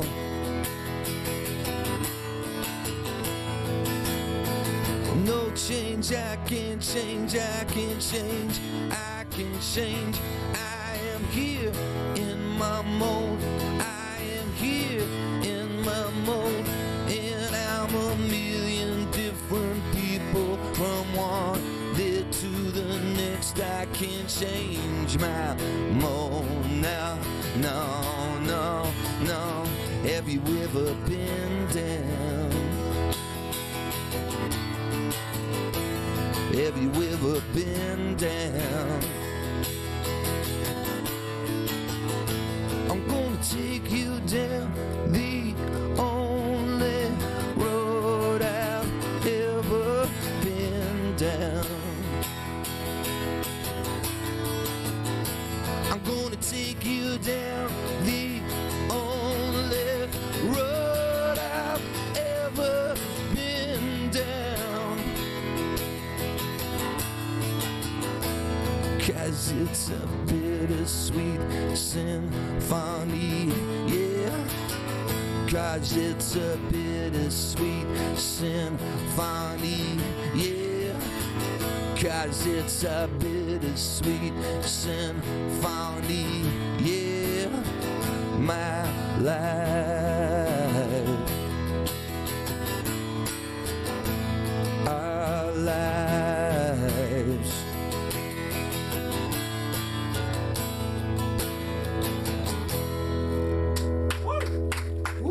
The legend is Richard Ashcroft. Richard, thank you so much. What a superstar you are. The last hour drive coming up with me and Darren Bent right after this.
sitting 11th in the Championship.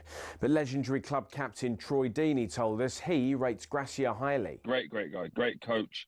Also very good with man management, understands people really well. Be interesting to see who he gets to bring in with him as coaching staff. If they got the same coaching staff, all complemented each other really, really well. Meanwhile, Jermaine Defoe's told talkSPORT he'd be champing at the bit to join Steven Gerrard at Rangers. Gerrard's one of the names associated with the job at Ibrox, though there's currently no clear front-runner. Defoe's told us for whoever does come in, it won't be a straightforward job. It's almost like earning the right to play. Before anything else, you have to run, you have to work hard, you have to graft. All the things that people nowadays, for some reason, don't speak about. You know, I keep saying it's a different beast up there. You know, I was always told, if you come second, you might as well come last. Our latest understanding is that Sean Dyche is not interested. Speaking of managers, Wayne Rooney's admitted to talkSPORT he's in no rush to get back into the dugout. I'm happy doing what I'm doing. I'm still learning in the punditry world as well and trying to get better at that. And yeah, I'm happy and get to see my kids play more and not the pressure of managing. Listen, and if something, the right one comes up, which after what's happened in previous jobs, I very much doubt it. I'm not stupid, I can be honest on that. I'm happy doing what I'm doing. Now, will Harry Maguire be part of the Manchester United revolution for years to come? Here's talkSPORT's Alex Crook. His contract is up at the end of the season. It's my understanding that he's quite keen to extend his stay at United.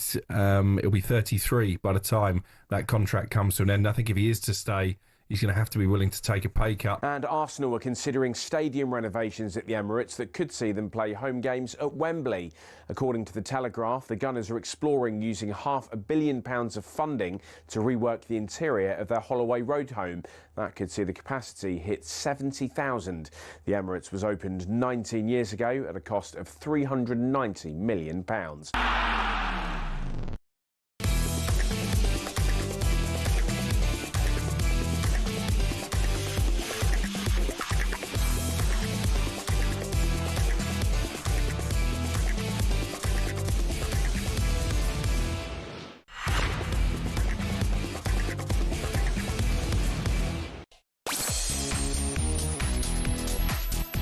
Just your normal Tuesday. Just your normal Super Frank Lampard. Half hour, then Richard Ashcroft for an hour. Playing live. Yeah. Just, you know. I'll be honest with you, and I won't get in trouble. The next hour probably won't be as good. I'm just being... I mean, it'll be a good hour, right? Yeah. It probably won't be as good as Ashcroft and Lampard. No. You never know. We might get close. Yeah. But it won't be as good. Still to come, we'll be hearing from former Spurs striker, your mate Jermaine Defoe. But now, a reminder, England, they're back in action on Thursday. And, of course, it's a game you can hear live on talkSPORT. England is bigger than anything else. Whatever England do is monitored so closely. It's a different intensity with these type of teams. That's why it's top level. A stunning performance and a quite magnificent victory. 5-0 away to Serbia. If we want the country to really back us going into tournaments, we need to, you know, give them performances that they believe in. There are some big players that are not in this squad that are playing well enough to get themselves into the squad. Unbelievable! A Jude Bellingham overhead kick. Is he one of the best players in the world in midfield? Yes. This is a team sport. We have to find solutions. Edge the D, plays it square. Wilson! It's Harry Wilson with another goal. Going to the World Cup will certainly not be looking to make up the numbers. He'll be looking to get as far as we can in the tournament. Wembley Stadium against one of the top nations in the world. I don't know what that is, apart from being excited. Yes, England return action this Thursday when they host Wales in a friendly at Wembley. England, of course, won both their games in the last comp as they beat Andorra 2-0 before a massive 5-0 win against Serbia. That was away. And after Thursday's game, they go to Latvia for a World Cup qualifier next Tuesday. Again, that game is live right here on talkSPORT. Now, in case you're just turning on the radio for the first time, you're going to absolutely kick yourself because it has been a massive show full of massive names here on Drive Time. Earlier on, we were joined for a full hour. It's only just finished by British music icon Richard Ashcroft. You can watch back that whole chat and his live performances. There was three or four live songs? Three live songs. You can watch that back on the talkSPORT YouTube channel. And before that, we were lucky enough to speak to the Chelsea legend, England superstar and Coventry gaffer, Frank Lampard. And we asked him about former England midfielder Steven Gerrard, saying that Paul Scholes would be the best midfielder in modern-day football. This is what he said. To reinvent himself and play deeper. And have all the things there that Stevie said there in terms of that. That's why a lot of teammates will talk about him like that, because when you train with him day in, day out, you see the level of quality, like the appreciation of the pass. He could hit every pass, his awareness, goals in him, everything. It's a difficult conversation. I get asked that a million times, obviously, normally in a cab in London or something like that, and they ask me, what do you think? And I'm worried that they're going to be recording it and throw it on. But I never really commit to either of Stevie or Scholesy. I think both in their own ways are absolutely incredible. And Stevie as well. When Stevie was on it, what he could do to you in terms of his pace and power as a midfield player and what he did for that club. So, full respect, I agree with Stevie. Scholesy play in any era and be one of, if not the best midfielders. Do you agree? I mean, you're not going to disagree with that, of course, because Paul Scholes, in any era, is a bit of a genius. How much has football changed though, that role? There's certain positions, for argument's sake, David Beckham now, a lot of people don't play 4-4-2, so that role, it wouldn't be redundant, but you might now play Becks on the left because he's right foot. Yeah. What would happen to Scholes' role? What would happen to Paul Scholes as a footballer in modern day football, do you think? Well, he's definitely still one of those, Scholesy, where he could play in any era, in any position. I mean, I remember him when he was more of an attacking advanced midfield player, but then I remember playing against him when he was in that deeper role, and I mean, his range of passing was as good as they come. I mean, absolutely. He could pick a pass from anywhere and he could hurt you from there.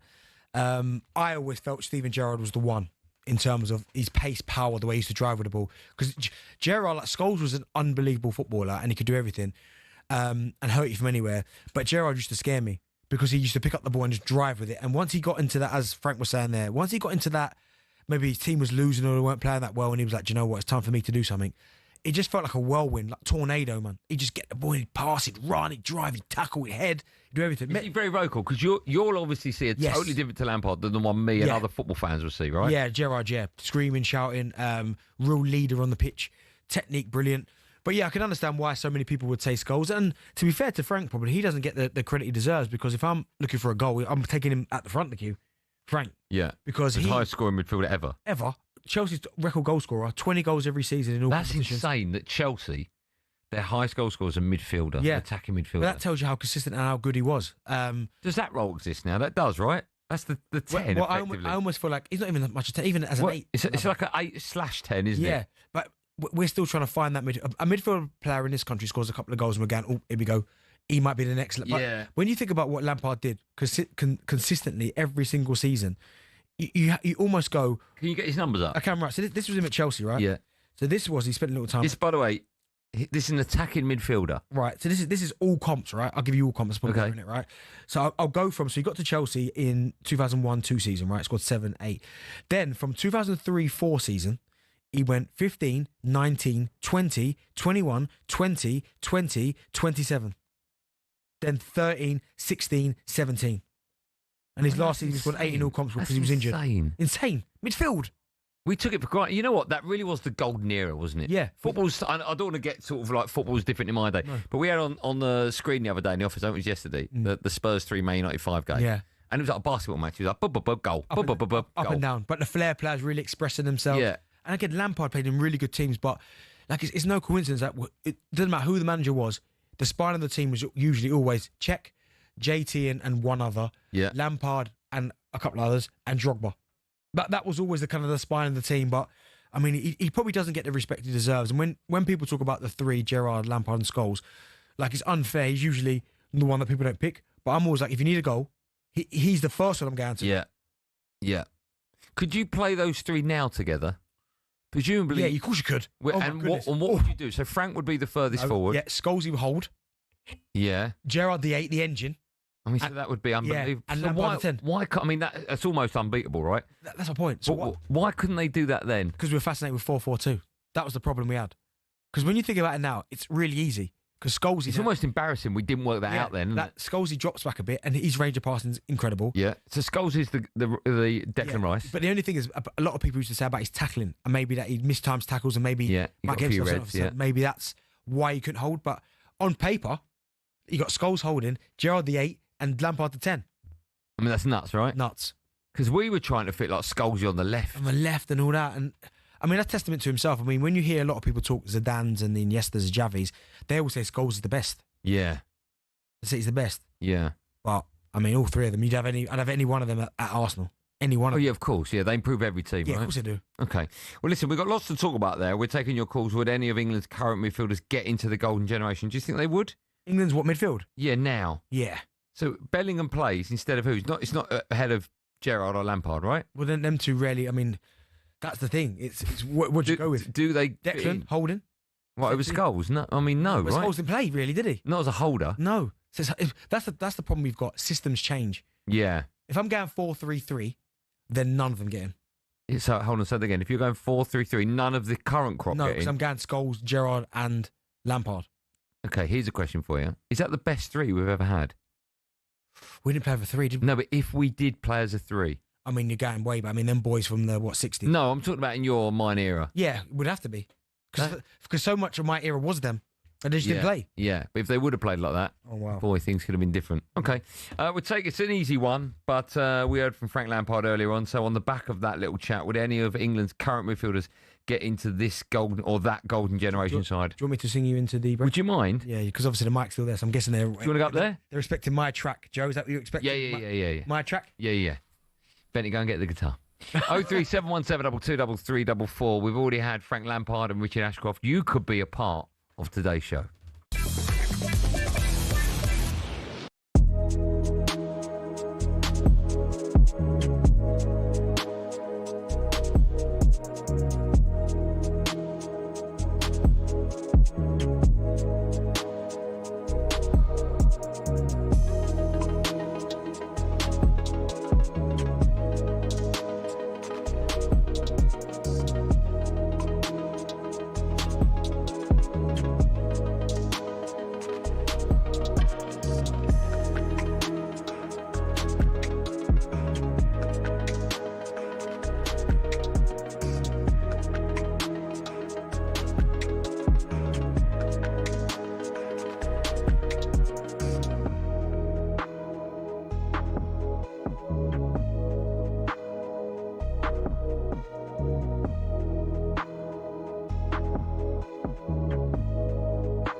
Start with talkSPORT. It's me, Andy Goldstein Darren Bent here. Still account we'll be hearing from former England striker Jermaine Defoe. Do you ever remember that rumour about Jermaine Defoe and the lottery win? Yeah, did you? Is that ever true? I don't know. It's a rumour. You started with. No, but you've heard of it. I've heard the rumour. Yeah. Do you reckon he's heard it? I don't think it's true. Nah, probably not. But you've heard of it. I wonder if he's heard it. Yeah, you definitely would have heard it. When he's got that much money, it's bloody. What? He's got that much money. Do you know what I mean? Has he got that much money? I mean, all footballers have got that much money, right? Just quickly, Arsenal have held internal discussions about expanding the capacity of the Emirates. I like that. I don't know to what. What are you currently? 61? Around 61. 60, 61, something like that. Lovely stadium. You ever been? I've been a couple of times. Stadium. Looks a bit old now. No, it doesn't look. No, it doesn't. Looks a bit old. Yeah. No, old is. No, when you see Tottenham's. Yeah, but Tottenham's is probably the best in the world. Yours is falling down. Everton's looks quite nice. Yeah, but do you see that Sunderland fan that caught a rat? Where was that? No, Old Trafford. I'm saying that. Disgusting. That mate. Or was it a mouse? Same thing, isn't it? No. Part of the rodent family. Caught a mouse. That's disgusting. That is absolutely disgusting. They should give money back to season tickets at Old Trafford. It's the sort of thing you see on the underground, isn't it? You always see them in the underground. Yeah, it scares me, that does. Why? Because it's coming into your feet and look. Go away. And it's all at Old Trafford. Honestly, terrible. That needs to be condemned, that. So you got Ratcliffe and Mickey Mouse, literally taking the Mickey. Tom Lockyer has said that he's ready to continue his football career after a lengthy recovery following a cardiac arrest. Oh, we wish him well with that. Right, time now for this. Couldn't believe he got a yellow card for that. The game's gone. Honestly, I've seen my Sunday League team defend better than our back line. Welcome to Sorry, not that. Moany Fans on talkSPORT with Paddy Power. Now, earlier on this week, earlier on today, feels like a whole week. It's been such a great show. Aaron Nolan from our friends at Paddy Power, he was on for this week's Moany Fans, and his moan of the week was about whether we need the international break. Well, Bennett and I, we're going to see if we can outmoan the moaner. We've got our very own complaints, our very own moan. We've got 30 seconds, roughly, give or take, to vent. Producer Joe will decide who's the best, either mine, Bentley's, or Paddy's moaner in chief. Bentley, do you want to go first or second? First. Oh, you did, yeah? Well, you better hurry up now. Yeah, I'm moaning about the amount of football that the guys are playing at the minute. I mean, we're hearing people talk about performances and people don't care about, obviously, player welfare. Okay, fair enough, because they earn a lot of money. But my problem is, if you want to see the best product, they have to start cutting down some of the football. Oh, my God. We are talking about... Once a week, mate. It's not just 22 years old. It's not once a week now. We're talking about expanding World Cups, expanding Champions League, expanding all these competitions. Oh, now taking league games across the world to Perth and that. That is nuts. I do think now, if you want to see the best product, which I want to do, don't play as many tournaments, many games. Thank you. Well, you're moaning about playing football. You was moaning earlier, saying we don't need it. So we don't need it, but he's still going to play a game of football. I get it, but... he's playing more than once a week. He's going to get injured. He's 22, mate. It's not one of the weeks, mate. No, he's bowling the fella. What's your moan then? I'm going to tell you now. Start not bang. My moan's going to be about the authorities that have decided to ban and fine Chris Wilder. For smashing someone's teeth in. He was walking off the pitch and he was frustrated about what was happening, and he just booted the ball. We've all done it. We've all booted the ball. What, in someone's face? And sadly, it hit members of the crowd. And to be fair, he rushed straight over to him and apologised, right? You can't send someone off for that and fine them. I mean, it's absolutely... It was an accident. Accidents happen, and you shouldn't ban and fine someone for something that was accidental. He didn't mean it. He was frustrated. Just get a grip, you lot. Well, do you know what? I really like Chris Wilder. And I hope I think it is ridiculous that they're looking to fine him. So you agree with me? But that's never happened before on a moment. I like Chris Wilder, but still. Go live to producer Joe, who's done absolutely nothing today, by the way. And he says that I'm the winner. Again, thanks, Joe, for that. No, Joe won that. There you go, me. So there you go. That's Paddy Power's Moany Fans for today. Another win for Team Goldstein. 18+, gambleaware.org. Moany Fans on talkSPORT with Paddy Power. Now, the Legends of Football event took place in honour of former England players Jill Scott and Gary Lineker last night. It was a very late night, by the way. Management Max crept in. Do you hear what time? I heard you. 3:30 in the morning. Well, I'm not sure he wanted that for air, but okay. Well, 3:30 in the morning. Disgusting. He was on time today at work. Oh, was he? Hour and a half late. What can you do?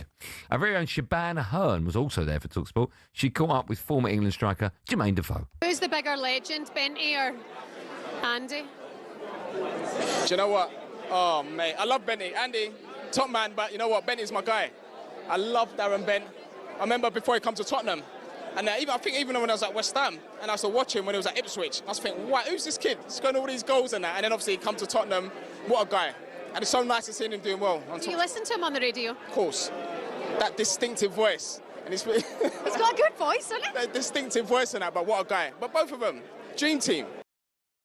Oh, how nice is that? Of course, yeah. I get all jokes aside, the word legend, I think you can only be called legend if you're like an ex-sportsman or an actor or something like that. I'm a bit uncomfortable with that. You're not a legend. No, that's what I'm saying. No, Hold on. No, you are. Don't dismiss it. Hey, look at him. I just see if I threw that out there. No, you are a legend. Come on. No, of course I'm not. But you having played for England, so you've achieved what all of us listening, boys and girls, as kids, if we wanted to be a footballer, what is it, like 1% or 0.5% actually make it? It's actually 0.02%. Right, okay, I think you just made that up. No, I didn't. But it's not just make it, it's make it to a professional, in the highest possible league, and then represent your country. Yeah. I mean, that's insane that you've done that. So I think you're worthy of that legendary status. So I still wouldn't look at legend. I think sometimes legend thrown around a bit too easily. He's talking about you. Yeah, a bit too easily. When I class legends, like I look at Bex. Yeah, of course, yeah, 100%. You know what I mean? I think legends should be like kind of restricted for like the top of the top. But no, listen, JD, what a guy. I think we spoke about him before, didn't we? About how I felt he should have played for one of the big heads. Should have done, shouldn't he? Like nowadays, I was thinking about that when you said you're so right. One of the best strikers we've had. You know what? I was having a look at earlier about some of the strikers. I was looking at Man United, for instance. Why were you doing that? No, but just seeing where he could have gone. Like, and okay. The amount of strikers. I mean, I can't find the list, but that he was better than. What, at United at that time? Like, come on. Why he didn't go? What were his biggest clubs? Obviously Glasgow Rangers, Spurs, West Ham. Yeah. Portsmouth. Where else did he go? Sunderland. I mean, he was you know what? He was brilliant at Sunderland because he went back there after being in America. So was he at Toronto? I think he was at Toronto. Yeah, I think so. He came back and was like smashed. Remember his volley again in the derby? Yeah. With his left foot. I mean, he should have played for one of the big heads. Like, why didn't he, Benty? I don't know. Do you think he knows? No, but I'm sure he's probably thinking because his finishing with both feet is scary. He could run in behind. He could hold the ball up. Technically, he's one of the best. Do you know what? That Spurs team, where it was Robbie Keane, Defoe, Berbatov and you. I mean, you've got... I mean, I watched a lot, but yeah, go on. I know, but you've got Sheringham, Cole, York and... Who's the other one? Solskjaer. And Solskjaer, blimey, right? Four of the greatest. I don't think your four are too far behind that. Well, no, come on, there's ridiculous. The only thing I'd say... I'd just say too far behind it. 3 out of their 4 were in the 100 club. Oh, were they? And 3... Who's the one that's not? Solskjaer. Right. And 3 out of our 4 in 100 club. One's not. Who's not? Berber. I think he is. Anyways, I know I am Defoe's in and Robbie Keane. I think there's 4's go. That's probably up there with this. It might be the second best foursome ever. Yeah.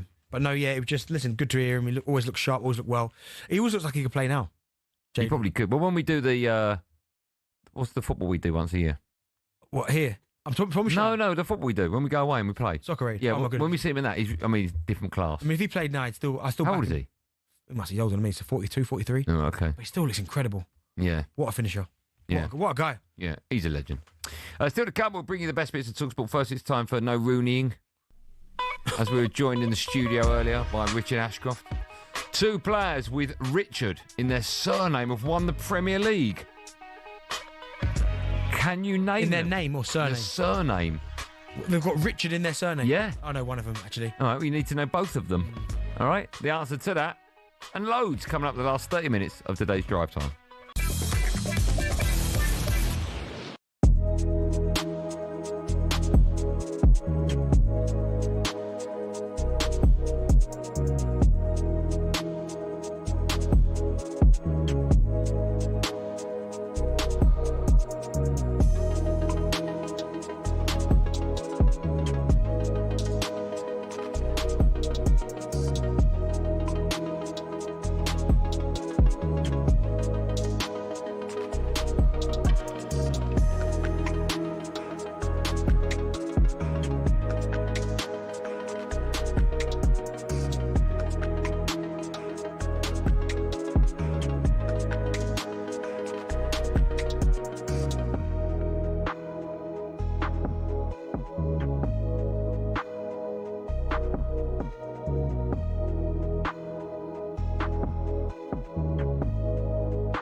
It's our understanding Javi Gracia is on his way back to Vicarage Road as Watford plan on saying adios to Paulo Pezzolano. The Uruguayan has seen his side win just 3 of his 9 matches in charge, sitting 11th in the Championship. But legendary club captain Troy Deeney told us he rates Gracia highly. Great guy, great coach. Also very good with man management, understands people really well. Be interesting to see who he gets to bring in with him as coaching staff. If they got the same coaching staff, all complemented each other really, really well. Meanwhile, Jermaine Defoe's told talkSPORT he'd be champing at the bit to join Steven Gerrard at Rangers. Gerrard's one of the names associated with the job at Ibrox, though there's currently no clear front-runner. Defoe's told us for whoever does come in, it won't be a straightforward job. It's almost like earning the right to play. Before anything else, you have to run, you have to work hard, you have to graph. All the things that people nowadays, for some reason, don't speak about. You know, I keep saying it's a different beast up there. You know, I was always told, if you come second, you might as well come last. And Arsenal are considering stadium renovations at the Emirates that could see them play home games at Wembley. According to the Telegraph, the Gunners are exploring using £500 million of funding to rework the interior of their Holloway Road home. That could see the capacity hit 70,000.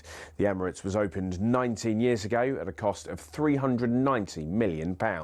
Get more on that at talksport.com.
Do you know what? You got a bit of that Manchester type vibe about you. Yeah, thanks. Like a my singing voice. Yeah, like a watered down version. You got obviously Gallagher brothers.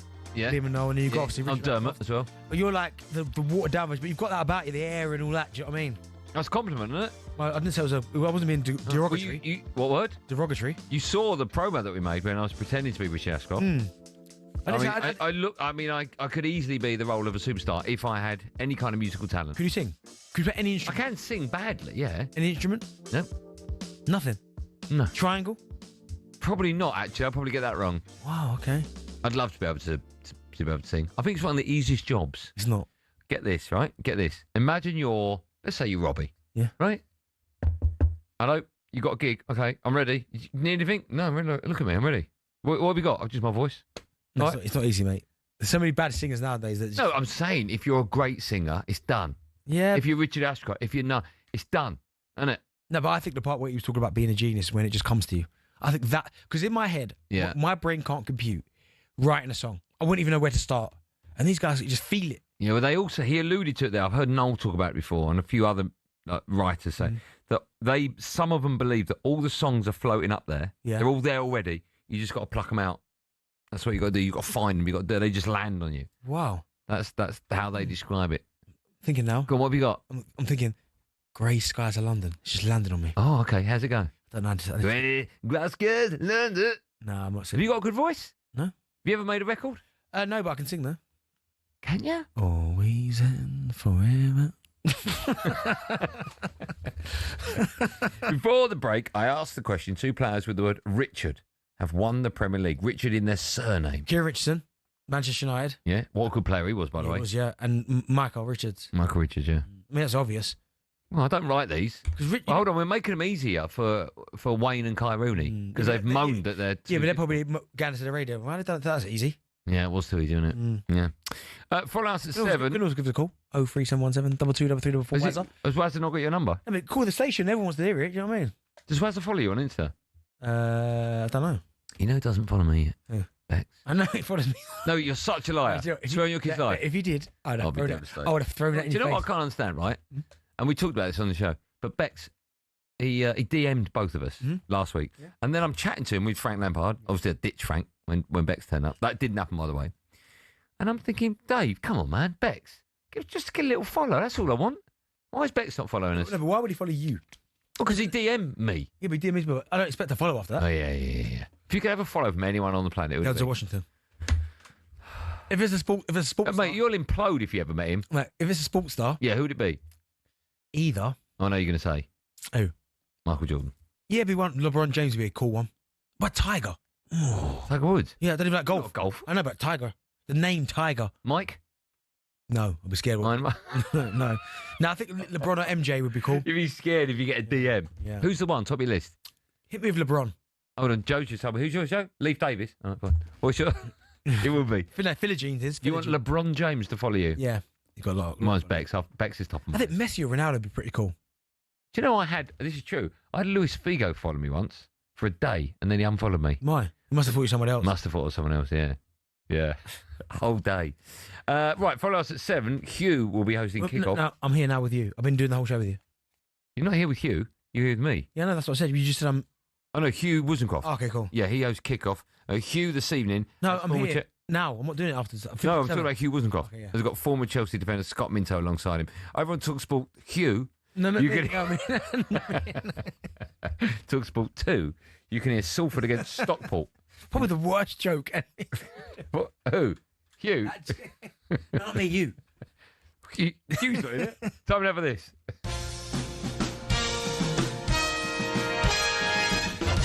Bex, give us a follow. Time for the best of talkSPORT and Friends, where we run you through some of the recent live moments from across talkSPORT. Let's kick things off with last night's Sports Bar with Jamie O'Hara and Jason Cundy. They got a call from Pete, the Liverpool fan, who had a night out with Cundy after a Saturday's game. I need to hear this. And I hate to say this, I thought, he's all right, this fella. and so I You must have been drunk. Listen, in the end, he was holding me up. I mean, I've got a photograph, and I think I'm actually falling asleep on his shoulder. Which one of the drive team is worst on a night out? Do you know what? It'd probably be... When you say worst, what we need to know more like who doesn't buy a drink? It's difficult because... Well, Dell's gone, so... It used to be Dell, didn't it? Yeah, Dell was appalled. Dell would turn up for one drink and go. Yeah, what's wrong with that? I got that. You do that? Yeah. Yeah, but you sometimes buy. Yeah. Dell would turn up. I've got to go. What, Bill? Yeah, but I do, because... Jack. I've never seen Jack buy a drink. You get it wrong. Anyone? No, you get it wrong. You go, Jack, I'll have a Hennessy and Coke. You come back with a vodka Red Bull. And he'd drop it. Yeah. Which one of your former teammates never bought a round? I mean, they all bought rounds, didn't they? All. Who had the most expensive round ever? I don't know, but there was a couple of expensive tables in Los Angeles, LA when we were there. Oh, you told me about that. Big uns. 20 and 30k. Big uns. Would you survive a night out with Jason Cundy? I don't think you. No, I think I would. Do you know what? I'll say this now. He's a lightweight drinker, the boy. Yeah. For his size, you'd think he'd be able to. He has 2 glasses of wine. He's done. Yeah, no, easy. Yeah, okay. Don't forget the boys on the Sports Bar. Jason and Jamie, they will be back tonight at 10 o'clock. Over to this morning's breakfast show with Ali and Andy Townsend, and they were discussing a scandal in the sporting world. King Conker, King Conker. David Jenkins, 83 years old, was found using a metal nut last year to win the title. David, hang your head in shame, lad. I mean, age has got nothing to do with it. I know you're 83. You should know better. What's your favourite childhood game? Didn't we have that yesterday? Well, we talked about Kirby. Yeah. But I thought you were going to talk ball games. Do you remember Downfall? No. Remember that? No. Do you remember Rebound? No. Do you remember Hotel? Well, that rings a bell. What was that about? Was that Monopoly, but it's just hotels? Well, that's not a thing. I suppose you call it Hotel. I'll show you That's afterwards. so not a game. It's like Monopoly, but you couldn't buy houses, just hotels. Just hotel. So I've landed on Mayfair. What do you want to buy? Hotel. Just But hotel. no, it wasn't. That's so not a thing, Benny. I'll show you afterwards. What, ball game? You go around. You hotel. Go, so what was the principle? Just explain. No, don't look at it. No, I'm going to show you now. No, just explain the principle of hotel. Well, it was a long, long time ago. Yeah. Hotel board game. There it is. Still going. There it is there. Show me what it looks like. Hotel the board game. Yeah. I don't remember this. I don't remember that. Told you. Is that like which hotel? Do you remember Mousetrap? Yes. Take weeks to set that up, and someone knocks the ball and it's all over. What was the thing, right? Sorry, I know we're going off topic here. No, it's fine. What was the thing here where you had all the little balls? Was it Hungry Whoa, Hippo? what? and you've got to tap the thing and try and gobble as many as you can. I don't know what you're playing when you were a kid. Do you remember Buckaroo? Yeah, of course. You've got to put as many things on the donkey. That was good. Remember? Sorry, Joe. Stop apologising, Joe. We've got bags of time. Hey, what's the one where the nurse and you could Kaplunk. Oh no, Operation. What a game that was, by the way. Yeah, Kaplunk was good as well. What was that? Kaplunk, all the straws in, all the ball bearings at the top, and you pull a straw out, and you didn't want the balls to come down because if you pull and the ball cut, you lose. I love a good board game. It's wasted on this generation. Yeah. My kids don't want to play board games. No, you're 100% right. My kids don't want to. I must go and get that Operation again. That was unbelievable. Why don't you get a hotel? Hey, it's there, mate. I think, 1987. Is that how much it is? No, 1980. Oh, fine. What's the last thing you cheated at? Any ball game I'll cheat. I think you have to. I'd never cheat at a sport like golf, snooker, football. I would never do that. But ball game, I think you have to, right? Who on the drive team do you trust the ball game? least? I trust the least. I trust probably Ryan. Yeah. Probably Ryan. Yeah, I'm getting a nod. Probably Ryan. Yeah. His heart will be in the right place, but his hands won't be. Don't forget, breakfast returns from 6 with Alan and Ali McCoy. Let's stay with the breakfast show now. They were joined by Sue Barker, superstar. She was discussing her time presenting A Question of Sport. All the sports people that come on, I get offered money almost every time I'm on there, to give them a few answers. But as Ali knows, I never gave anyone. One of the things the great David Coleman, who asked me to go on the show to take over from him, the one thing he said to me, he said, it is a proper sports quiz, Sue. Never, ever, ever give anyone the answer. Did you try? You were on Question Sport, right? Yeah, I've done it about 7-8 times. I mean, it's not on anymore, but I watched that all the time religiously with my dad as a kid every week. And I'd love to have gone. It is incredible. And they do, you say what your favourite sports are, and they do tend to kind of swerve them towards that. But no, incredible. I was on Toughest Team, I think, 7 times maybe, and Dawson's once. And what was your favourite round? I do like the one at the end where you've got to guess what you've got to try and act it out. They're trying to act it out, and you've got to guess they did that, did they? Okay, do they still do the mystery sportsman? Remember that you see an eye and a finger? Yeah, I mean, I didn't do the last time I did it was probably about 7 years ago. Right. How long's it recorded? Not that long, It was in Manchester. Yeah. Yeah, no, it weren't too bad. What is the best TV show you've ever appeared on? The best TV show that you've ever appeared with wouldn't be Mastermind, although that's for charity. The best TV show, there was one back in the day. Yeah. Was it called Red or Black? No, I don't know if it's Ant and Deck. It was the Ant and Deck. You've not been on that? Yes, I have. But it wasn't Red or Black. It was it's not that show then? No, actually, it must have been. So basically, Ant and Deck? Yes, Ant and Deck presented it. Me and Bobby Zamora won opposite teams, and one of the challenges we had to kick the ball through these holes. But Ant and Deck presented it. That might have been Red or Black. Yeah. Sure, when you bet. I don't know what, but either way, it was Ant and Deck that presented it. Are you sure that wasn't a dream you've had? I promise you. Who won? He beat me. Whoa. And no wonder you kept that. I took out all my targets quick, and then the last one I couldn't hit it, and he went bang, bang, took it out. Did Sandra come on? What's the best game show of all time? Great question. Catchphrase. You'd love that, didn't you? Catch or game show. I used to like the one where you go, is it, not Price, what's the Les Dennis one? Family Fortunes. Yeah. That's incredible family. The Bent family, start conferring. Yeah. That'd be good. We asked 10 people to name. There's a documentary. I've not seen it. There's a documentary. You watch all kind of. I love that about a guy. Do you remember The Price Is Right? Yeah. So you go on and they go like a card. You have a guess and you got 6 digits, like 4, 6, 8, 2. Yeah. Put them in the right order to win the card. Anyway, I'm not exaggerating. He studied 40,000 answers, and when he went on, he got every single one right. Wow. It took him 20 years to research before he went on the show. Wow. Is that the Price is Right wing? Higher than a 4, you say 6. No. What's that again? That's Price Is Right. That was incredible. That. No, hold on. Price Is Right. Yeah, is that? Higher than a 4, you say 6. Lower than a 6, you say A 2. I say. Oh. Yeah. Don't get anything for a pair. No. Are you in a boat? You know what's funny? People used to go to that programme and you can win a boat. Who the hell needs a boat? The worst one was Bullseye. Yeah. And 2 people that weren't related to like me and you. Yeah. A kitchen. You get the top shelf, I get the bottom one. Reminder, new episodes of 21 Minutes to Go, the podcast with me and Cundy, drops every Monday, new one out. Well, yesterday. And of course, you can find all of our shows on the talkSPORT app, where you can swipe between talkSPORT, talkSPORT 2 and all of our other sister stations, so you never miss a moment. When we come back, one more Billy will be in the studio, and other bits will be happening, I would imagine, in the last part of today's award-winning Drive Time show.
Sharp and talkSPORT. It's me, Andy Goldstein. Bent is here, everyone. From us at 7, Hugh will be hosting kickoff. Me, now I'm here with you now. I told you this already. Stop asking me to do after 7. I ain't doing it. No, not Hugh. Hugh Woodencroft. Okay, nice. Yeah. Hugh will be here. He's got the former Chelsea defender Scott Minto alongside him. You looking forward to that? I'm not doing it. It's Hugh Woodencroft. I'm not doing it. Over on talkSPORT Hugh, you can hear Salford against Stockport in the Virtu. Is it Virtu? Is that how you pronounce it? Virtu Trophy. Just quickly, Cole Palmer has successfully trademarked the term Cold Palmer, which means no one can use his nickname for commercial use without his permission. Okay, nice. What does that even mean? Can I trademark my hair? Can I do that? I might get my hair insured for like £1 million or something. Why? Look at it. It needs to be valued. Arsenal have rewarded goalkeeper David Raya with a new contract. Deserve that. Improved wages. Yeah, he needs more money.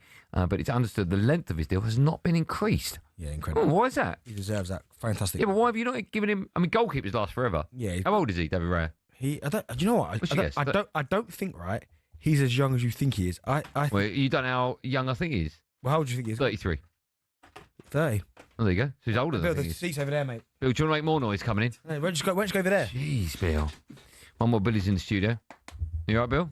Really good, you? Yeah, do you know the joke? Do you get some... okay, so when Billy tells us about his weekend, you cut him off with the music. What about his weekend? It's Tuesday. Oh, yeah, about his day. How's your day been, Bill? Really busy. Really good. Bill, why'd you go over there? Bill, because that's where Billy sits. Might get hit with an iPad. Bill, you're... oh, yeah, good point. Bill, you're a Frank Lampard fan. You're a Chelsea fan, right? I am, yeah. Massive. What was it like to have Frank Lampard on our show? How were you? Childhood hero. Joe actually offered me the chance to call him up, but I got too nervous. Did you really? Why didn't what? Hi, Frank. Yeah, I was worried. Billy. I was worried my voice might break. Was he really nervous about it? What, a bit like Joe when he spoke to Kieran McKenna and he went, it's time to rock and roll. Yeah. Do you remember that? I'd have said something stupid. So sad. He was great though, Lamps, wasn't he? Legend. And then we had talking to legends. Another one, Richard Ashcroft in the studio. Exactly. I mean, it's just, this is work for you, Bill. I know, it's unbelievable. Do you want me to sing over there? No. All right. Actually, I don't even want you to speak. Will you sing us out, Bill? No. Will you sing? Yeah. Will you sing us out? I'm not singing you out. Why not, Bill? No. What would you sing if you had to sing? What's your karaoke song? I don't really do karaoke. No, but if you had to, I mean, everyone's got their song, right? I'm not sure. Bentley, what would yours be? Luther Vandross, probably. Never too much. Oh, okay. Marvin Gaye, what's going on? What's going on? Well, they clip that. They use that bit later. No, Jack's not there. You just clip everything in. That's because the show's been running smoothly today. You know, Jack's not in. Yeah. Jack Tuesday. What we do for the end of the show quiz, William? The quiz is all about our big name guests, sort of. It's about Richards and Franks. Okay. Andy, do you want to go first? How many questions you got? We've got 3 each. Is that... Oh, that's my phone. It's the music we use. Hello? I'm at work. I'd have to go first, Bill, yes. Well, but I've got 3. Are you going to the pub tomorrow? Thursday, I mean? Yeah, probably. Yeah. I'll buy you a drink there. All right, Andy, do you want to go first? Yeah, of course, I'll buy him nothing. Andy, Richard Branson is a very rich man. But which of these people are the richest? Okay. Who'd you say? Dickie? Dickie Branson? Yeah. All right. Richard Branson, Lord Sugar, Jay-Z. Who's what? The richest. I would say... Come on, Jay-Z. Ho. I'm thinking Big Dickie Branson. You going... I mean, he owns an airline, right? Mm. And his own island. You going Big Rich? Well, Jay-Z's got a few quid, hasn't he? Yeah, but I think he just touched $1 billion now. Oh, if he touched $1 billion, I'll go Jay-Z. Nah. Richard Branson. Dick, how much money has Dick got? 2.42 billion. Woo! That's unbelievable. Lord Sugar 1.2, Jay-Z 1.9. Lord Sugar's got 1.2 billion. Mm. Jay-Z, though, go on. And all he used to do was just install satellites. He's done well for himself, hasn't he? Yeah, he's done fine. Yeah. Benty, do you want your question? Dick is a nickname for Richard. Whoa, Billy! Hey! But which of these was voted Britain's favourite dessert? Pardon? What kind of question is this? Joe's having kittens in there. Look at him. Start the question again, please. Really? Dick is a nickname for Richard. Yeah, that's true. But which of these was voted Britain's favourite dessert? Yep. Spotted Dick. There's the link. Apple crumble. Cheesecake. Have you had Spotted Dick? Spotted Dick, man. Have you had Spotted Dick? Yeah, it's traditional. When did you last have Spotted Dick? Traditional. Go on. No, apple crumble. Yeah, apple crumble, yeah. Yeah. Well, hold on, here's a question for you. Do you put cream or custard on apple crumble? I put custard. I put hot custard. No, cold. Billy? Ice cream. No. Billy, no one cares. All right. Ice cream. That's because you're 11, Bill. Okay, well, one each, I think that is. Yeah, Andy, do you want your next question? Yeah, I'm really stringing this out. Yeah. Frank Ocean is a famous Frank. Hey, what an artist he is, by the way. Ocean's 11, brilliant film. Can we get him in? How deep is the deepest part of the ocean? 3,000 metres, 8,000 metres, 11,000 metres. I'll go for the biggest, 11. Yeah, it is. Thanks, Bill. I know, I just told you that. Located in the Mariana Trench. It's so deep that Mount Everest would be still a mile from the summit if it was Why don't you placed try to there. swim that down there? What? Why don't you try to swim down there? Isn't it weird though? Bottom of the ocean, closest to the core of the Earth. You think it'd be hot? Freezing, I imagine. Yeah, it's cold, yeah. How do you know? Good point. No one's down there. Yeah. Benny, who's taller, Dick or Dom? Dick. Sorry, I didn't give you the options. Oh, sorry. A, Dick. B, Dom. Dick. Very good. Can I answer that? Yeah, if you want. I'm just trying to think which way they stand. I keep asking No, this because I know them. And you're still struggling. Dominic and Richard. Dick. Dick's massive. Hey, what is going on? He's much taller. Dom's tiny. I'm going Richard, please. Dom's tiny. 5'7". Thank you. Dick is the tallest. Thank you. Dom is 5'5". Yeah, tiny. Yeah, we got one each. Andy, there have been 3 King Richards. Sorry, Joe allowed this quiz, did he?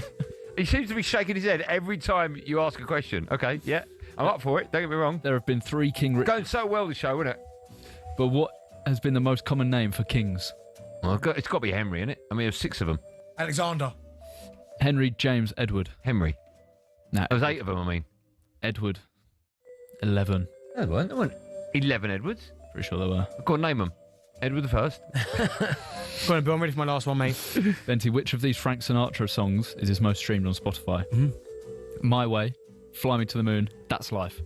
I mean, That's Life is a very popular one. Esther Ranson, that was. I'd probably say that, but My Way is my favourite. My Way's played at funerals, so Yeah, I would My imagine Way is my that one. favourite. No, Fly Me to the Moon was the most played. 787 million. How much? Big number for you, Bill, isn't it? Yeah, couldn't say 700. I thought it'd be more than that. There were some artists out there with over $1 billion. Bill, will you do me a favour? Get out. Yeah, all right, Thanks, all right. Bill. Cool. Bill, you'll be back tomorrow. Yeah. Let's hope not. John Obi McCall, I've just been told, will be in the studio. No Our way. guests are getting a little bit Nah, silly, Joe, right? no, he's not. Oh, yes, it is John Obi McCall. So today we have Richard Ashcroft, and we had Frank Lampard, and in the studio tomorrow, John Obi McCall. How long have we got John Obi before? Yes, Adam Smith will be in the studio as well. You're lying. I swear to you, is Adam Smith coming in? I mean, again. What's going on? Now I know why we get all the awards. Oh, lack of. Stallone's in on Friday. Yeah, but sadly it's Frank. Yeah. That's all we've got time for. John Obi McCall, yes, Adam Smith tomorrow for another award-winning Drive Time show. Billy, get out. All right. I'll be back with Benny at 4. Thanks for listening. Be safe, everyone. Be safe. But I'll leave you, of course, with Darren Bent's now award-winning sign-off via the gift of ChatGPT. As the day winds down, take a moment to breathe, smile, and be grateful. Tomorrow's another chance to make it count. Woo!